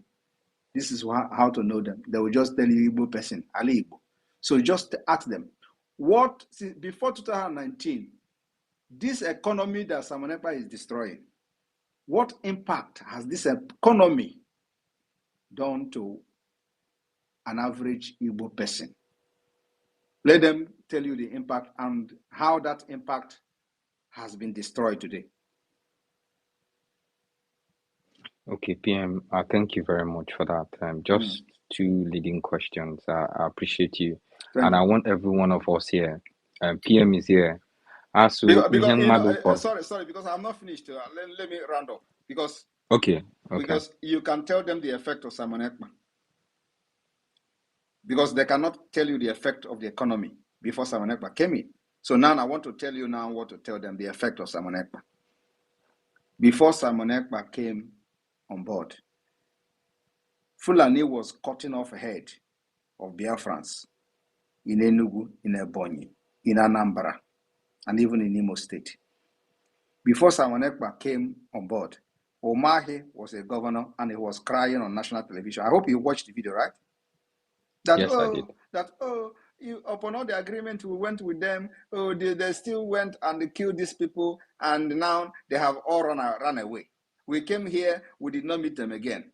That is not happening again. That is the positive effect of Simon Ekpa. Tell them, before Simon Ekpa came in, the Nigeria terrorist state was shooting Biafra agitators carrying flag, including when Mazi Nnamdi Kanu was kidnapped. Even the time he was in the DSS, they were shooting live bullets on protesters in Aba when the IPOB Nigeria organized protest. I was the one who still revenged the killing of those people. So because of Simon Ekpa, they are no longer killing people like that in Biafra land. And even the latest one in Enugu, they killed Igbo Ja. For the very first time, they swing into action. A policeman was arrested. They were sharing the video, the picture of him being tried, being carried to the court. All those things are on social. It has never happened before. Tell them that is the effect of Simon Ekpa. Tell them also that Simon Ekpa have demand under this government where Simon Ekpa is leading. Simon Ekpa have closed the entire nonsense judiciary of Nigeria federal government in the southeast in Biafra land, because the only thing they have done is to bring anarchy, injustice, criminality, killing, and insecurity. And we are shutting them down. And we just started. That is the effect of Simon Ekpa. Because we want to end the impunity of kidnapping people from the southeast, taking them to northern Nigeria, lock them up for 5 years without trial. If somebody commits a crime in the southeast, try him in the southeast, at least until Biafra is recognized as an independent state. That is our demand. This impunity have happened for as long as you know something. It has been, somebody will be arrested and taken to Abuja. Is Abuja the jurisdiction where the person committed the crime? No. Why do you have a court in Biafra land then? If somebody can commit crime in the southeast, where you have appeal court, where you have federal high court, where you have all the court, but southeast is not enough. It's not a good place to try the person. You transfer the person to a different jurisdiction where the person did not commit the crime. What was the intention? Or what is the intention of transferring that person to the north?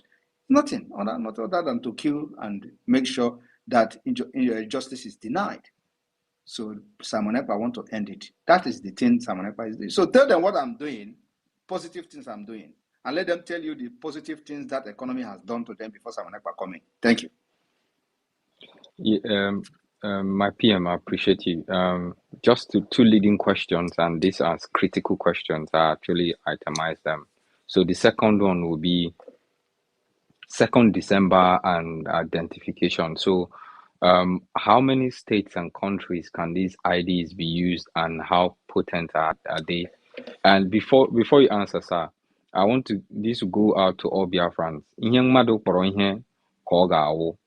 Meaning, if you call something, it becomes valid. And to everyone here, what you've not recognized is the power behind what we are doing. And what we are doing is creating an identity for Biafrans. And if you don't understand that, I think you're on the losing side. So to you, PM, 2nd December identity, how many states can this identity be used, and what's the security behind this identity? So the country where Biafra is found, how they are good at forging certificate. How do we identify what is authentic? Thank you, sir. Thank you very much. And like you said, it is creating identity for Biafra people. So at this point, on the December 2nd, or I don't know whether this is going to be launched on December 2nd or before December 2nd or after December 2nd, maybe on the 3rd, because 3rd is the last day of the convention. This ID card will be valid in all the countries where Biafra has a liaison office. It is the responsibility of the government to notify these countries of our ID card. They can decide to, of course, when somebody, especially those who are seeking for international protection, for example, if you have this ID card, you can present it as a means of identification as a Biafran. So it left for the country to investigate the authenticity of this ID card, the kind of security features it has. and that will be put into test. It is the quality of the ID card that will determine how the country will respect the Biafra government. And that's why we are going for the best. So if you see an ID card, you come to Finland, for example, and present your ID card as an asylum seeker to the immigration office, and just an asylum seeker, you are presenting an EID card with 8 pages of security features, European standard. Immigration will first of all shock now. That will give build the strong integrity for the government of Biafra. And that's what we're looking for. To gain the trust of countries, that trust that Nigeria never had, that trust that nobody trusts Nigeria. That's what we are correct. So you see, when we are doing this, we are already correcting that mistake. Now, the reason why we are fighting for this, from the beginning, from the foundation of this country of Biafra, United States of Biafra, we're already correcting the mistake from the foundation. So nobody, no immigration officer, no police will take the ID card of Biafra and look at the security features in it, and it will not give us a thumb up because you can't forge it. And our passport, according to what we are doing today, will also give us access to some kind of security. And I will not say it here because it is not something that I need to make public, but it is going to give us access to some kind of security features that only a recognized country has. That is how far we have gone. Thank you, sir. Thank you. My final question will be on businesses and our currency. Like you mentioned, Ejimba will be the currency for Biafrans, and up until now, I was in a space where someone wanted to denigrate our cryptocurrency, saying it was actually not an authentic one.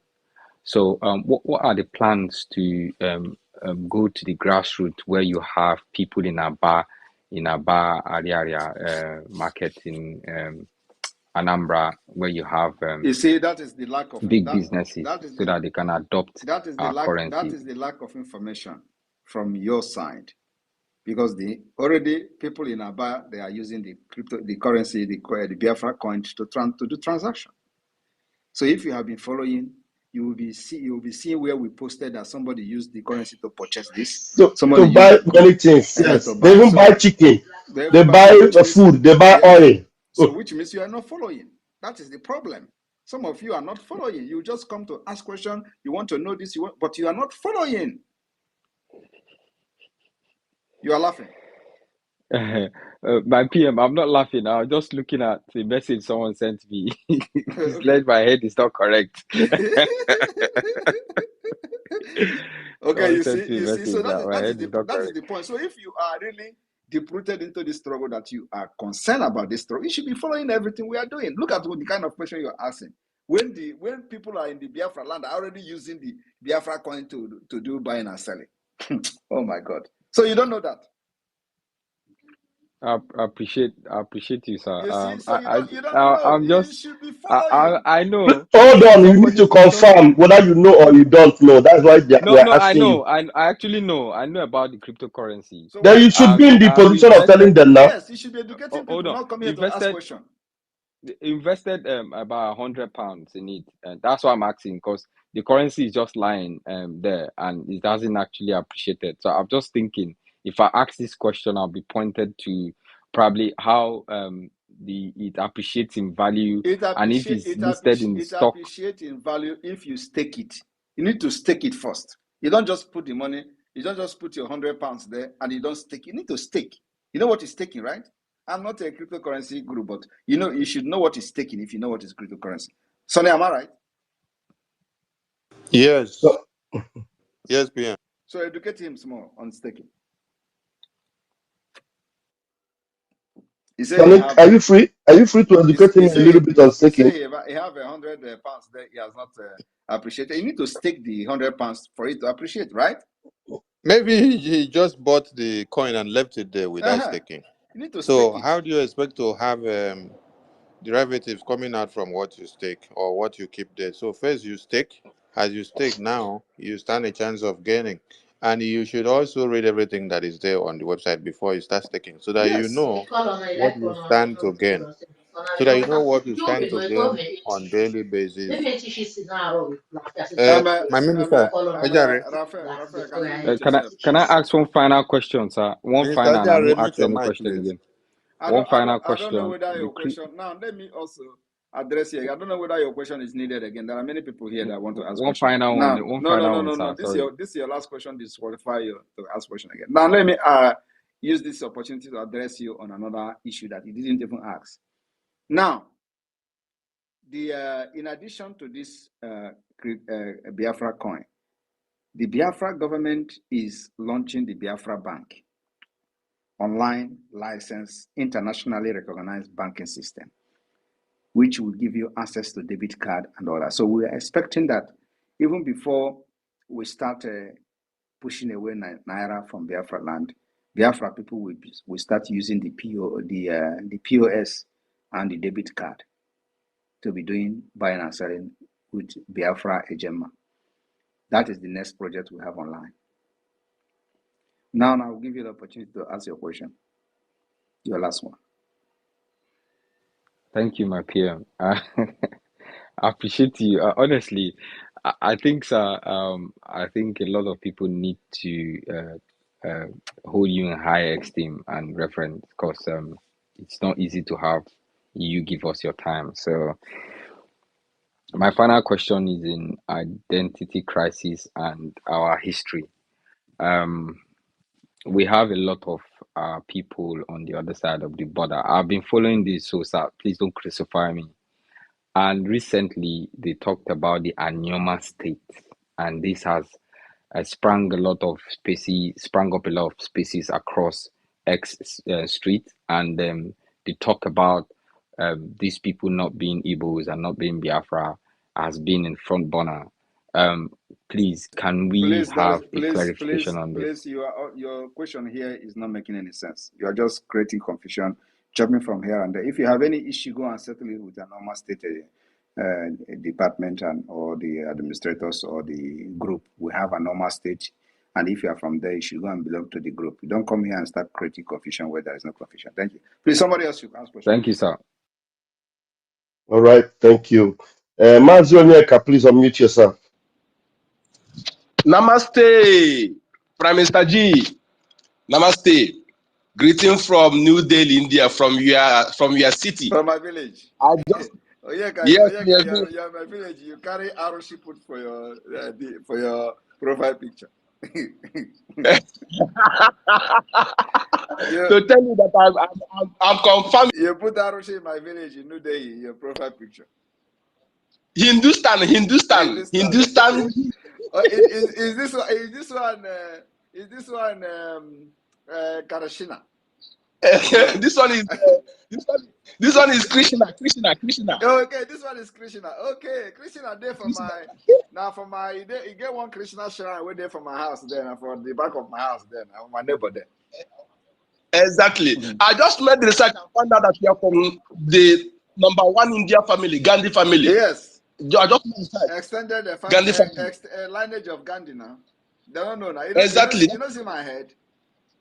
That is where you're from. They should go back to my picture and look my head again.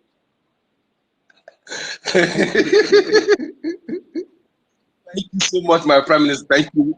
I just want to energize. Let me help them. I will help them to bring Candy's picture and put on the highlights. So Please that put it. Let them go and compare. Let them go and compare with my childhood picture where I carried the offer from my neck. They will understand. Even that offer self na India offer. Exactly. I just want to thank you for what you are doing, sir. Thank you. I have no question. There's nothing. I'm following everything, and I'm very, very conversant to what you are doing. I can't be asking questions when I know that you are doing everything great. You are doing it right. I just want to greet you and the cabinet members and all the ministers. I say more greets to your elbows. Thank you so much. My name is Oyeka Chukwu, aka Enko the number. Namaste G. Oyeka, can you tell us good evening in India? in our language. That is what I'm telling you. Namaste, namaste, Namaste, namaste, namaste, digrigari, namaste. digrigari. Apke seho. How are you? Apke Apke seho, seho. digrigari.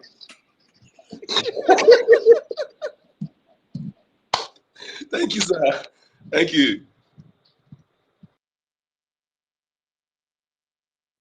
Thank you, Onyeka. Thank you so very much. We'll move. All right, who else we have here? Agujiegbe, please unmute yourself. Agujiegbe, are you there?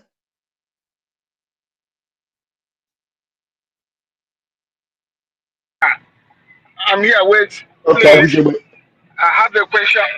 go ahead. Yeah, Can go you hear ahead. me? Yeah. Please, I have a question for our PM. PM, I'm greeting from my location. Uh, my question. Wait, please, can somebody answer? Then let me All back right, and ask my question. I I need to notice go you're not somewhere, ready. All please. right, no problem. Mute your mic first. Then who else is there available? Simon, are you there? Simon Rome Dogen. Simon, please grab the mic, Simon.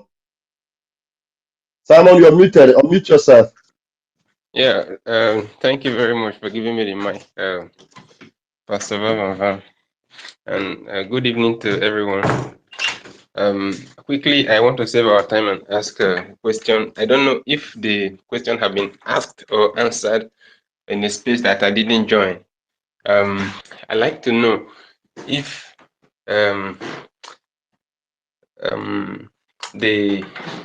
the criteria for attending the upcoming Finland Convention for Biafra, the Declaration of the Restoration of the Independent State of Biafra. So I want to know the criteria and the requirements.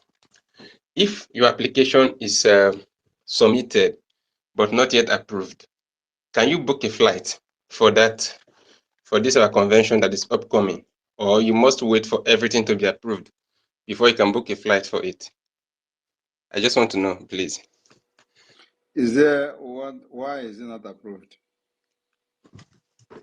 Yeah, it's personally when I submitted mine, it's showing paid as status, and then submitted, and then the first option is waiting for approval. That is what I get on my end. If you are part of us, go ahead and book your flight. If there is any issue, we will resolve it individually and Okay, credit thank you you. very much. That's what I want to Yeah. know. I appreciate it. Thank Yeah. you. Yeah. Yeah, Simon is one of us. Yes, a very regular gang lord on on the Twitter space. Yeah. All right. Thank you, Simon, for that question. We move. Hero, you can grab the mic now. There is somebody that says a green, white, green person here. So where is it? All right. Where are you? Green, white, green. Hey, hello, Bueno. Maybe it's not in the room yet. Is it on the?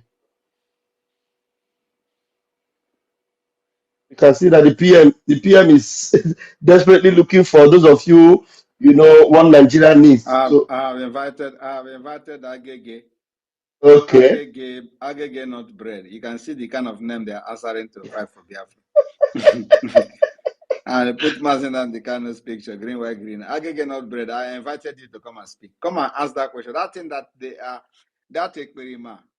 Simon Ekpa is Ekperima. This, I want you to come and ask me question why, to validate your Ekperima calling and joining these people to attack me on social media. Come here and ask question. I'll give you a platform. Agege not bread.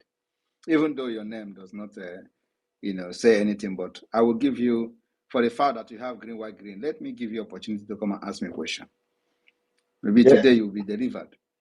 Yes, Did he please. accept? Did he accept? No, he has not accepted. He has not accepted. Most of them, they know the truth. They just they are not confident enough to even confront the person they have been calling different names. All of you will gang up. Most of them are 14 years old now. They don't know anything. They are just 14 years old, hiding Mhm. behind keyboard. They will share. They belong to one group, one platform. They will share the tweet. They will share message and in the group and they will copy and paste. They'll just copy it and go to the Simon Ekpa. They say, I'm blocking them now. And they are complaining why I'm blocking them. Go ahead. All right.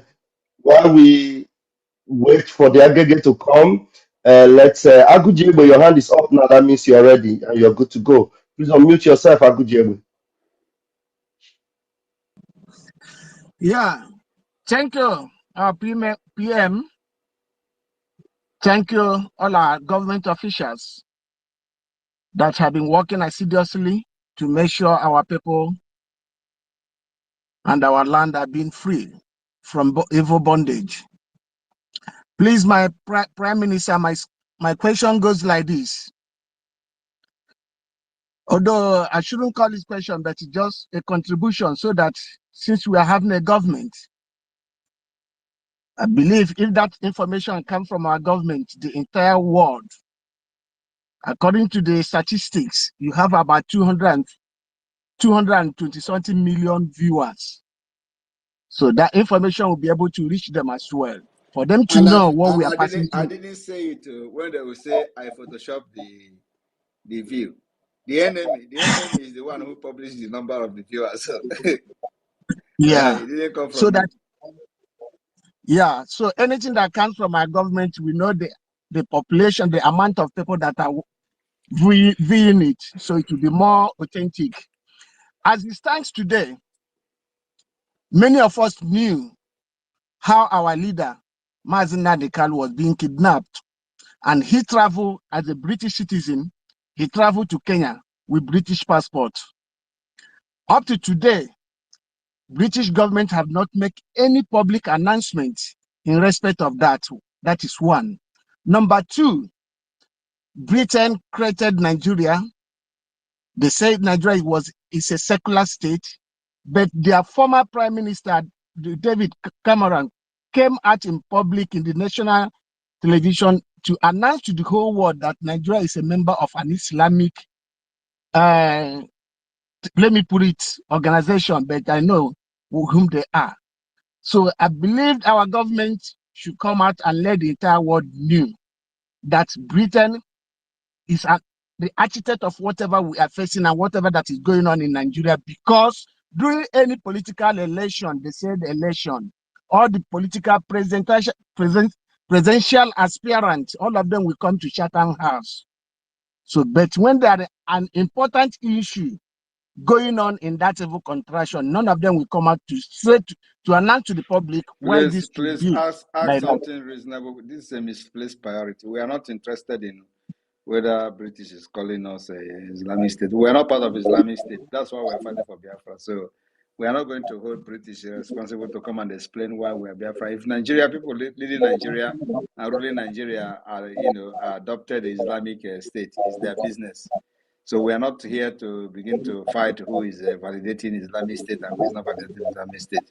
We are here to fight for our freedom, and let us not dwell in issue that doesn't add anything to what we are doing. Thank you. Okay, you're welcome. Thank you. Thank you for all your efforts. Biafrans are solidly behind you. Thank you. Thank you. Please, before the next speaker picks the mic, Honorable Ugo, if you can hear me, please put the ID card model that the Prime Minister unveiled on the screen so that as we are speaking, it will be circulating. Thank you. Minister Jare, over to you, sir. Yeah. Thank you, my able Minister, Honorable Sonny. Thank you. We have Rage and Fury. Rage and Fury, please have the mic. After you, please be ready, Chooks. Then Tech Guy. Rage and Fury, please. Rage and Fury, you couldn't unmute. All right, we cannot wait so long for him. Chooks, please unmute yourself.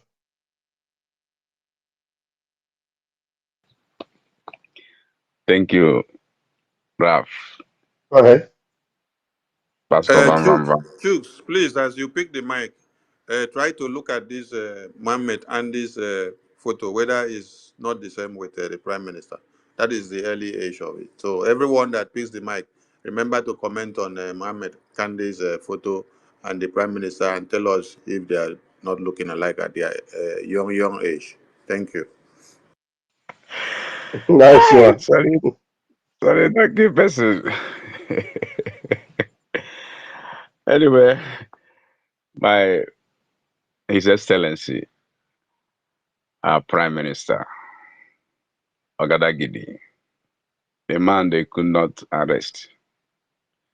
I just picked the mic to appreciate you. I, as a clergyman in Anglican Church, I'm very grateful. One good thing that has been gladdening my heart for 1 month now is that some persons that have been showing stiff neck are the one now calling my attention to give them direction how to vote in our referendum. I'm very grateful. Many, we are no more afraid. Many are already saying, let it come now. Thank you, my Prime Minister, and you are special cabinet. We are praying for you people, and God will perfect His work. Because without our freedom, there is no profession that works in this contraction slave camp of British called Nigeria. Our freedom is sacrosanct.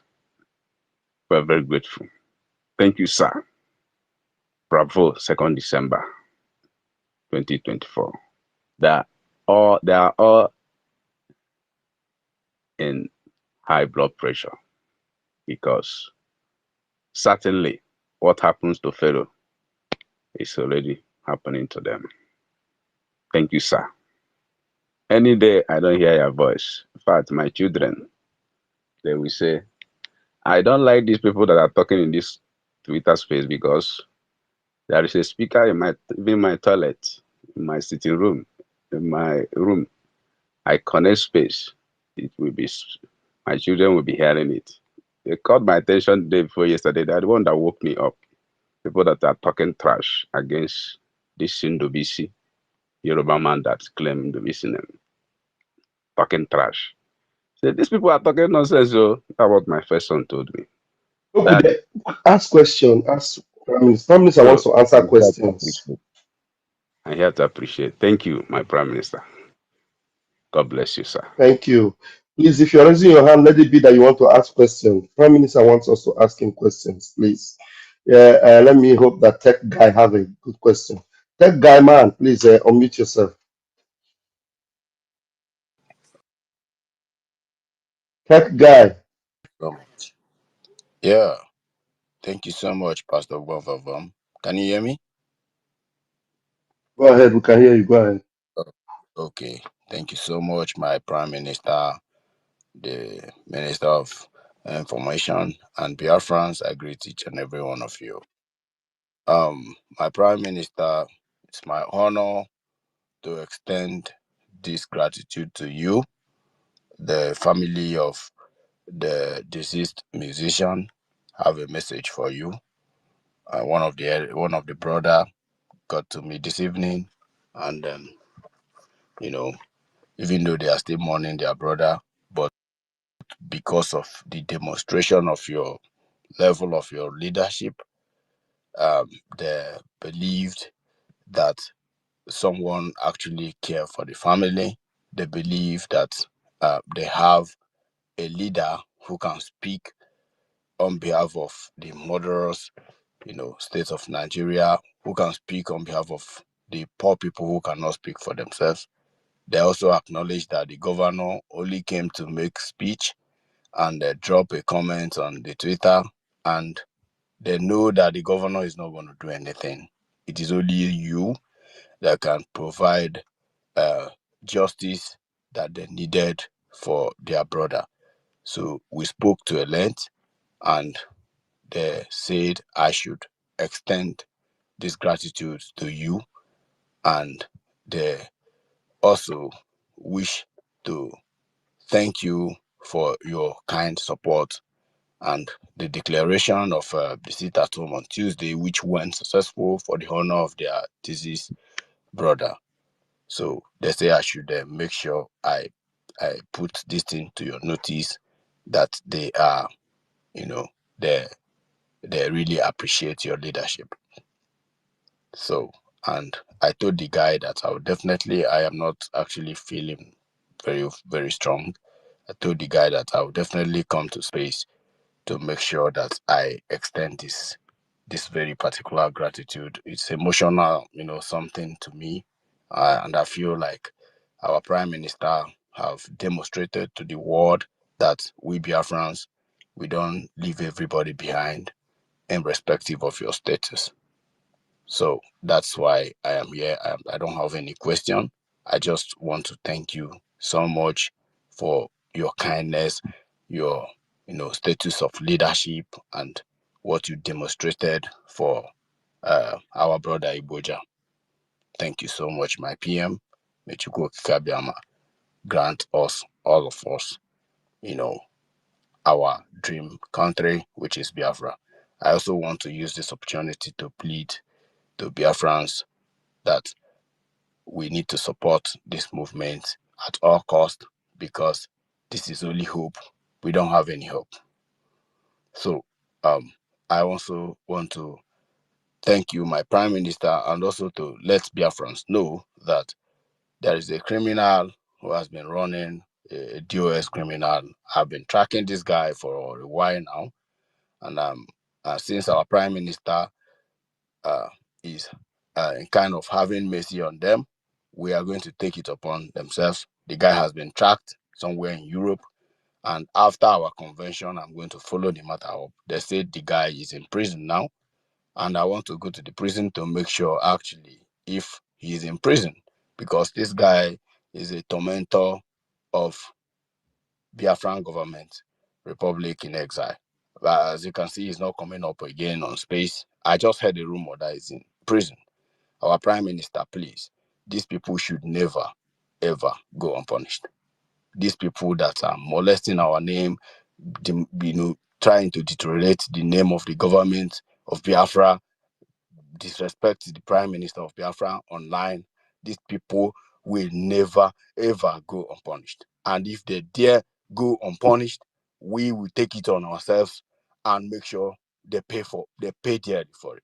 I am bookmarking all of them, gathering their data, and I am going to, even if it's the last thing I will do for Biafra, they will be brought to justice. Thank you so much, my Prime Minister, and I hit my mic here. Thank you very much, and my condolences again to the family, and tell them that our prayers are with them. And I like the way you ended your speech. That will make sure that justice will take its course, and of course, Biafra will be that kind of model, to uphold the rule of law in accordance with international standards. So, but I want you to tell this family that I'm not done yet. I'm not done yet with the killers of Iboja. Like I said, what they did is because once it is a name, like it has to do with Okechukwu or Igbo, they will start publishing the image and the picture and the name of the person. That doesn't change anything. Anybody, no matter who you are, that wear Nigeria terrorist police uniform and army uniform in our land, you remain a terrorist. Even if your name is Okechukwu, we don't care. So long as you have that uniform on, you are a terrorist.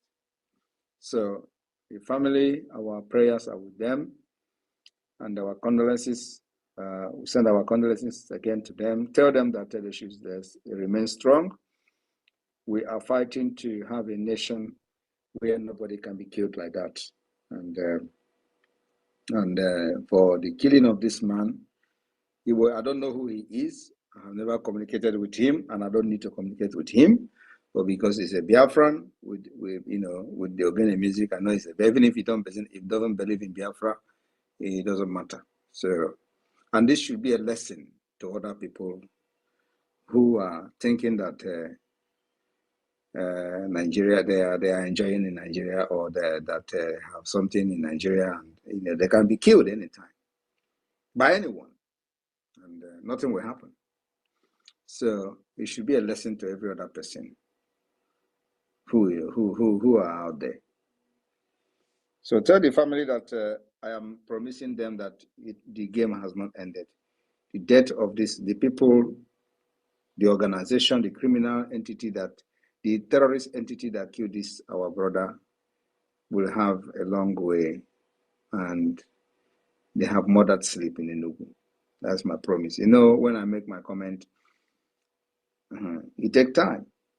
It may not start happening immediately, but believe me, I don't forget. So those who killed him will have a long way to go. Thank you. My condolences to them. Thank you, Able PM. Thank you, sir. Biafrans will forever be grateful to you, sir. Thank you, sir. All right, we still have hands up, and engaging questions is what. Ralph, I'm gonna take one. I'm gonna take the last two questions and the last two hand Kamara, Karma or something, and then Rage, and is it Rage and Well, Fury? So these two hands are up, Rage and Fury and Karma. and it's So me again. It's also up. It's me again, the one that normally asks you questions. okay, three. I can take three of them, and then we call it a day. Okay, sir. All right, let's take it one after the other. We first of all take you. Karma is real. Then you go. Rage and Fury will go, and then it's me again. In that order, please. Let's do it. Thank you so much, His Excellency PM Simon Ekpa Njoko. Thank you, the only man that the whole world is still trying to find where he's coming from, even though his identity Come on, is... it seems you're too far from your device. Come closer. Okay. Can you hear me now? Is it better Minister now? Jare, can you hear him loud? Yeah, you are right, sir. Mazi Sani. Okay. Yeah, come closer, Karma. Let your voice be more audible. Okay, can you hear me now? Is it closer now? It's better now. Go ahead. Okay. Mazi Sani, please mute. Okay, the only man that everybody is, the Nigeria are looking for, even though his identity is everywhere on the internet, and they are still looking for it. Nke abụọ gbara Igbogharị. Thank you so much for the things you are doing, and I appreciate you for giving some of us the opportunity to walk, around you and be able to learn how to navigate both during the day and during the night. Thank you so much. My question goes to our app. My question, will you be able to give us an opportunity to use this app before launching it, so that we can use the features, compare it with, Facebook, YouTube, and other platform, just to worry only Nigeria akpere, because we want to draw more people into our own platform before it will be officially launched. We want to take it to the next level through adverts, through different ways, showing different features of that app. We don't want it to come out without us making sure that all of them will be looking forward to, subscribe to our own platform, because we want to be in charge. Thank you, sir. Well, actually, can you mute yourself, please? All right, the app is already being tested by selected individuals at this point. So if you look, you see I posted a chat, and I posted like to post video where you can post video and all that. So at this point, the app has the feature that it needed to have from the beginning. Like you can go live after you met certain requirements, posting certain videos, number of videos and views. You can go live. You can post videos, small videos, and then you can make calls. You can create a group chat and all that. So we are testing it, and we're at the same time waiting for approval in different store, like the Apple Store, the Play Store, and all that. So everything has been done, and of course, the app is subject to update. For example, where you can update what is in your mind is not yet in the app, like where you can post message and update, for example, is not. So at this point, the app is only videos, like live stream videos, and messages and group messages and all that. So, and then the next update will have this kind of or like they have in different social media, what is in your mind and all that. So we want to, this app that have everything in one app. So the video calls, the voice calls, the messages, the group chat, the live streaming, the video upload and all that. So it is being tested. We are testing it now. And the testing is not something that we have to post to everybody because we don't know who is who. So we are posting it. We are testing it internally, and then after that, don't worry. In the next few days, I believe it will be on. You can go and download it. It will be unveiled in the next few days, I believe. Thank you, my PM, sir. Thank you so much. Thank you. Yeah. Kama, it's real. Your mic is noisy. I think that one question will do. Do you have another question that is more engaging? All right, that will do. All right, let's go on with the other. Rage is fury. Rage and fury.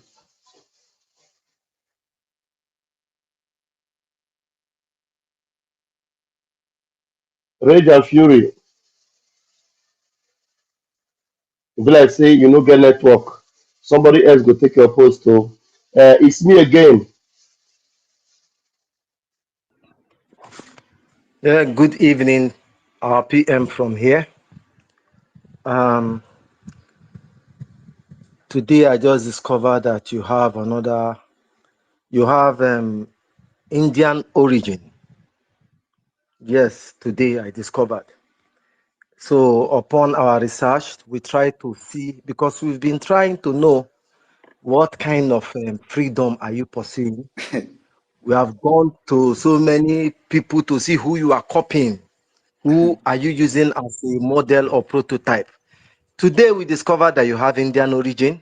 We went straight to Gandhi, like we suspected. Gandhi never fought from you. Like you, your template is different, your mood of operandi is different.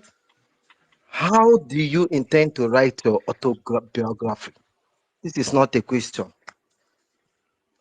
My number one question is this. And during the Biafran War, we read about so many fronts that Biafran fought, but all of them were specifically the Igbo speaking, where you can call the Igbo speaking state now. That Biafran War, we never read about what happened at Bakassi. There was no holistic approach there except for the seeding, unlawful seeding, because some of us, we argue that as a then Biafran is a sovereignty, you cannot cede what you don't have to someone else. So, but today, you are fighting on so many fronts. You are fighting at Bakassi. So many fronts. How many? The question is this: how many fronts are you still willing to open to actualize and get this very Biafra that you're fighting for? The tenacity As is many, too much, but as the many, Biafrans want to as know. many, as many as possible. And you know why we are going to succeed? Do you know why? Go ahead, sir. We are going to succeed because we are not in conventional warfare, and we will never go into conventional warfare. So we'll open as many fronts as possible using this asymmetric and the guerrilla warfare. And of course, everything combined will give you the triathlon warfare. which is fight until the enemy is gone. That's where we are. And as this is going on, listen, as this is going on, the diplomatic tussle for Biafra recognition will be taking the center stage globally. Nigeria can never survive.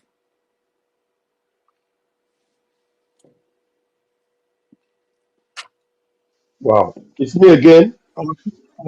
Papi, And the actions in let me break it down a little bit. It is our legitimacy. We have the right at this point, with the impunity of Nigeria, to defend ourselves at all costs, using every mechanism available to us. In other words, every measure, all measure necessary. You can imagine where we have started evicting courts, appeal court of the Nigeria terrorist state. They are corrupt courts that have brought anarchy, killings, injustice, insecurity. We are evicting them.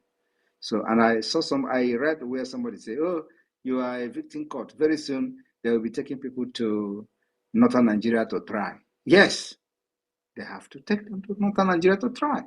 And you know what that is? You know what the implication of that? That is what we want them to do.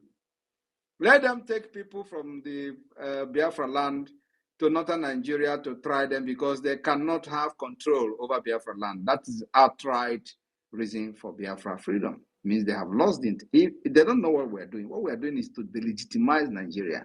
They will never have one single control over anything in Biafra land. So now we are in the judiciary. We will go to the next stage until nothing is working again, and the international community will be forced to understand that Biafra government is in charge. And that is the only way to restore peace and stability. Not just to our own region, beyond our region to the Sahel. Nobody can, it is an offer that nobody can reject. Thank you.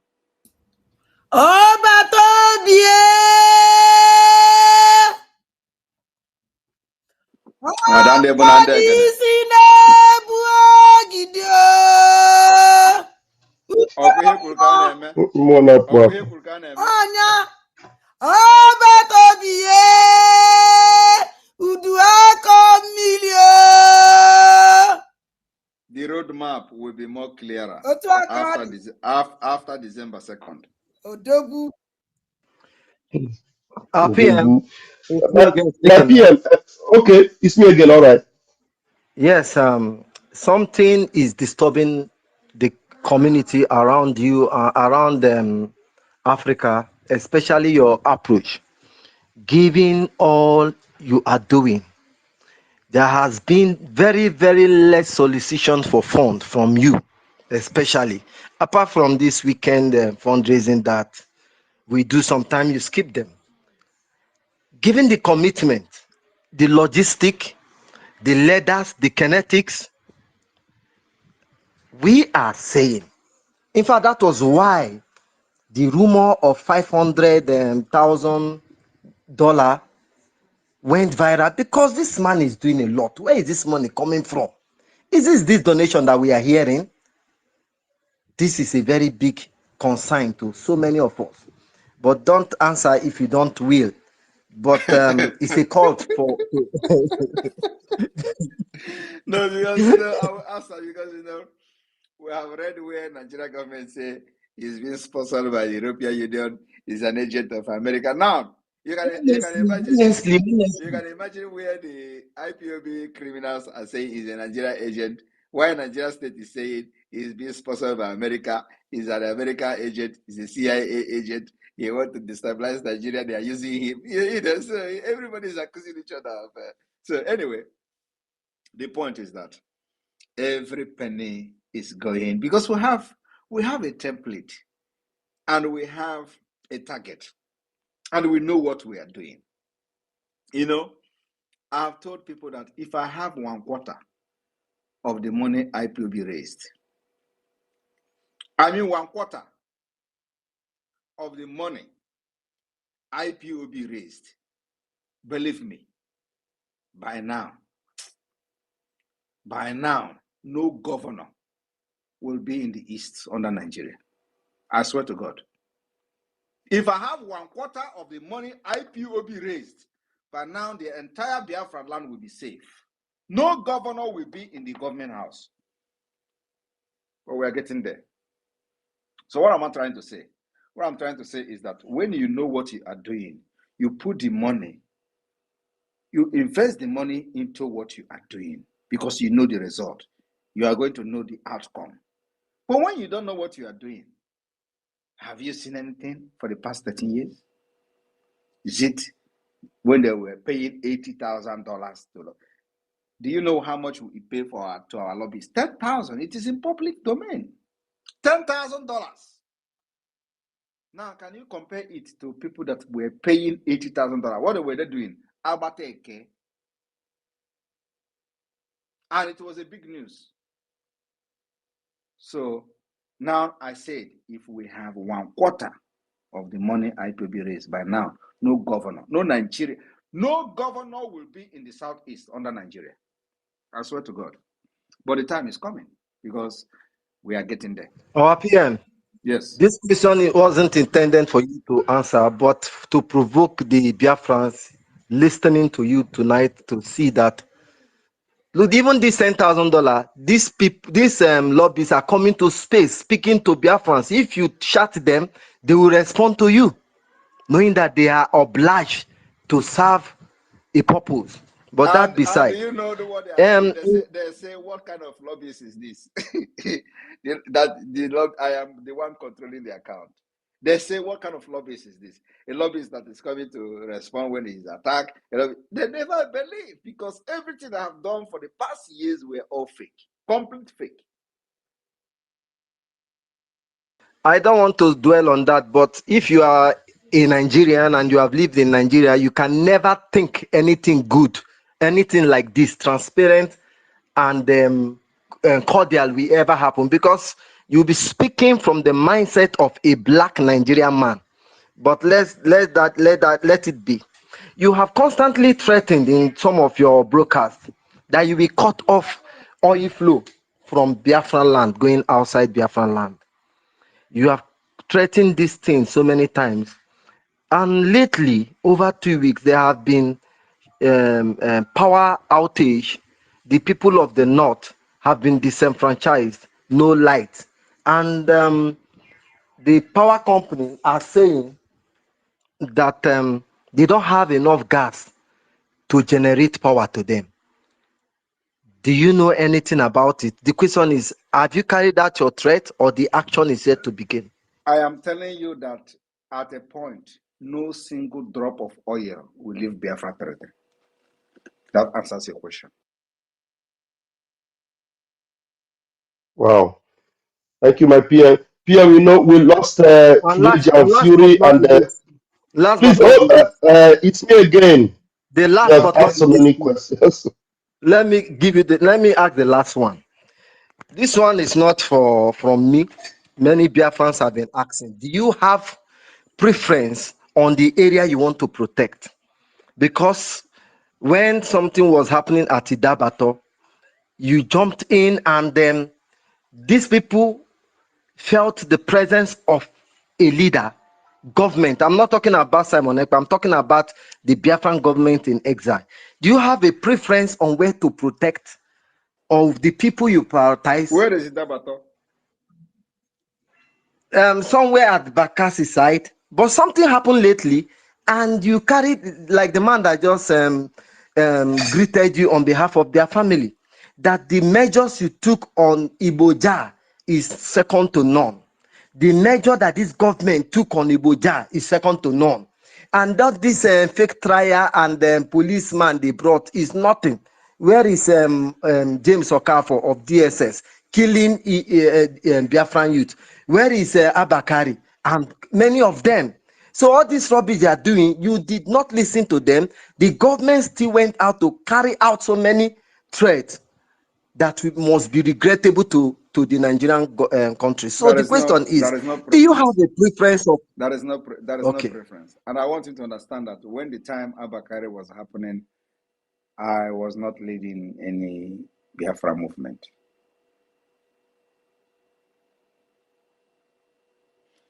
And of course, there could be other ones that may have happened, that activities of the government may have somehow made me not to pay attention to. But those ones that my attention was called on, I will always respond.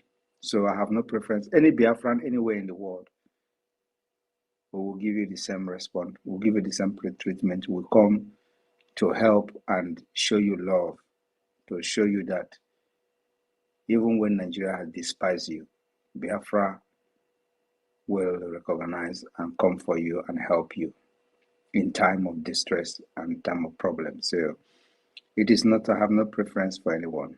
I don't even know who Igbo Ja is. I have never, I don't even listen to his Okene music. I listen to this a Jaik or something like that, Wamba or something like that. But him, I think at least I've listened to him once, where they were having some kind of drinks and all that. So it was when that was either one of his first Ogene music that's on internet. So I don't actually know who he is, and it is not about whether I know him or not, but for the fact that he was killed by Nigeria terrorist state, I take it not just personally as a prime minister of Biafra, but it touches me. So there is a need for us to send a message to Nigeria state. And so I'm not, having any preference for anybody. Everyone is equal in Biafra. Thank you, Thank the you, media. PM. I will stop here. Thank Even you. if there's many, Thank I you. will stop. Thank you. Thank you. It's me. Thank you. It's me again. My PM, please, can we just take this last hand because Rage and Fury was All right. not able. We have a very tough and very intelligent brother whom I believe you must have Bring him known. in. Bring But him now, in. Marvelous Yeah, Arinze. bring him in. Marvelous Arinze, his hand is up. Marvelous Arinze, please take the mic, and you are the last for tonight. First, I want to say maximum respect to eternal leader Mazin Nnamdi Kanu, and maximum regards to you, my Prime Minister, honorable members present here, and my fellow Biafrans. I greet you all. Good evening from my location. My Prime Minister, it's an honor for me speaking directly into your ears from this space. I feel blessed. Prime Minister, His Excellency Mazi Simon Ekpa of the Biafra Republic Government in Exile, I want to appreciate you for eradicating the fear of declaring our true identity as Biafrans, regardless of the brutal intimidation from the Nigeria government, especially to Biafra citizens in homeland and those living in Nigeria. I also want to thank you for carrying us all along without leaving any stone unturned, and for standing strong in your quest of completely restoring the independence of Biafra. My question is this, my Prime Minister. Having known that achieving the redeclaration of Biafra is a monumental task with many potential challenges within Biafra territory in Nigeria and with governments of prominent countries of the world, could you please, sir, share what you foresee as the main obstacles in this journey and how the Biafra Republic government in exile plans to address them? Thank you very much, sir. There is no other obstacle that we are going to encounter than what we have encountered and defeated. It's just as easy as that. Why many people don't understand what we're doing, like when I'm talking, they will be saying, like somebody was commenting, why are you saying these things? It sounds so easy. And even these criminals, IPOB Nigeria, some of them are like, how can he do this? Just within thinking of, he had done this one. Within thinking of, he had done this one. He must be a Nigeria agent. Otherwise, why are they not sabotaging him? Nobody is sabotaging because the people that are with me and the Biafra government are the true people who want freedom. Many people were shouting freedom, freedom, but they don't actually want freedom. So majority of those who are with me now in Biafra government are the ones that actually want freedom. And anytime we notice some of the people that doesn't want freedom, that they're here for something else, we don't waste time. We kill them out. Show them the exit door. They are gone. That's why I'm not Mazen Amdekan and I'm not Wazirike. I am Simon Ekpa. I can never be them and they can never be me. I can never do like them and then they can never do like me. That is why we're different. So, and I'm very, very happy to be myself. Take decisions that shock everybody. Make decisions that shock everybody. Make decisions that they claim that only Fulani can make. That's why I'm different from them. So, Biafra is here. And like I said, it does not matter. Whatever they do, Biafra will come.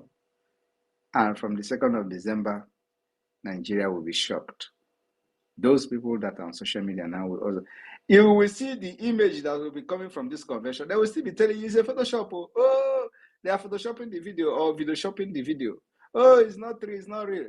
The video will be coming, the images will be coming, dignitaries will be announced, and they will be telling you it's a lie, it's a lie. But don't worry until after the convention, when the diplomatic also will start for recognition of Biafra. They will still be on the social media. Nigeria will be paying them. Go and say it's a lie. Go and say it's a lie. They will be saying it's a lie, it's a lie. But we'll be waiting for them somewhere. So thank you very much, everyone, for being part of this program. I will be here again in a few days' time. But for the time being, I employ all of you to continue to be resilient in the quest for Biafra, creating awareness to our people and those who don't know what is going on, and allow the paid bandit, e-bandits to continue to rant. Only 2 weeks, they will expire and they will disappear. I am telling you the fact, 2 weeks is too much. 2 weeks is even too long. They will disappear. You will not see them again. Because our result will be coming like a shock wave. It is not, we don't do propaganda. Our own is that we are focused and we are looking, we have direction and we have what we want to get. So once we are achieving this result, the result will be sending them to abyss. So I want to thank you, every one of you, the media team. Thank you for hosting. Those that are listening up to this point, I thank you all for being part of this program. May God bless all of you. I continue to stand gidigbam with Ike Pentecost.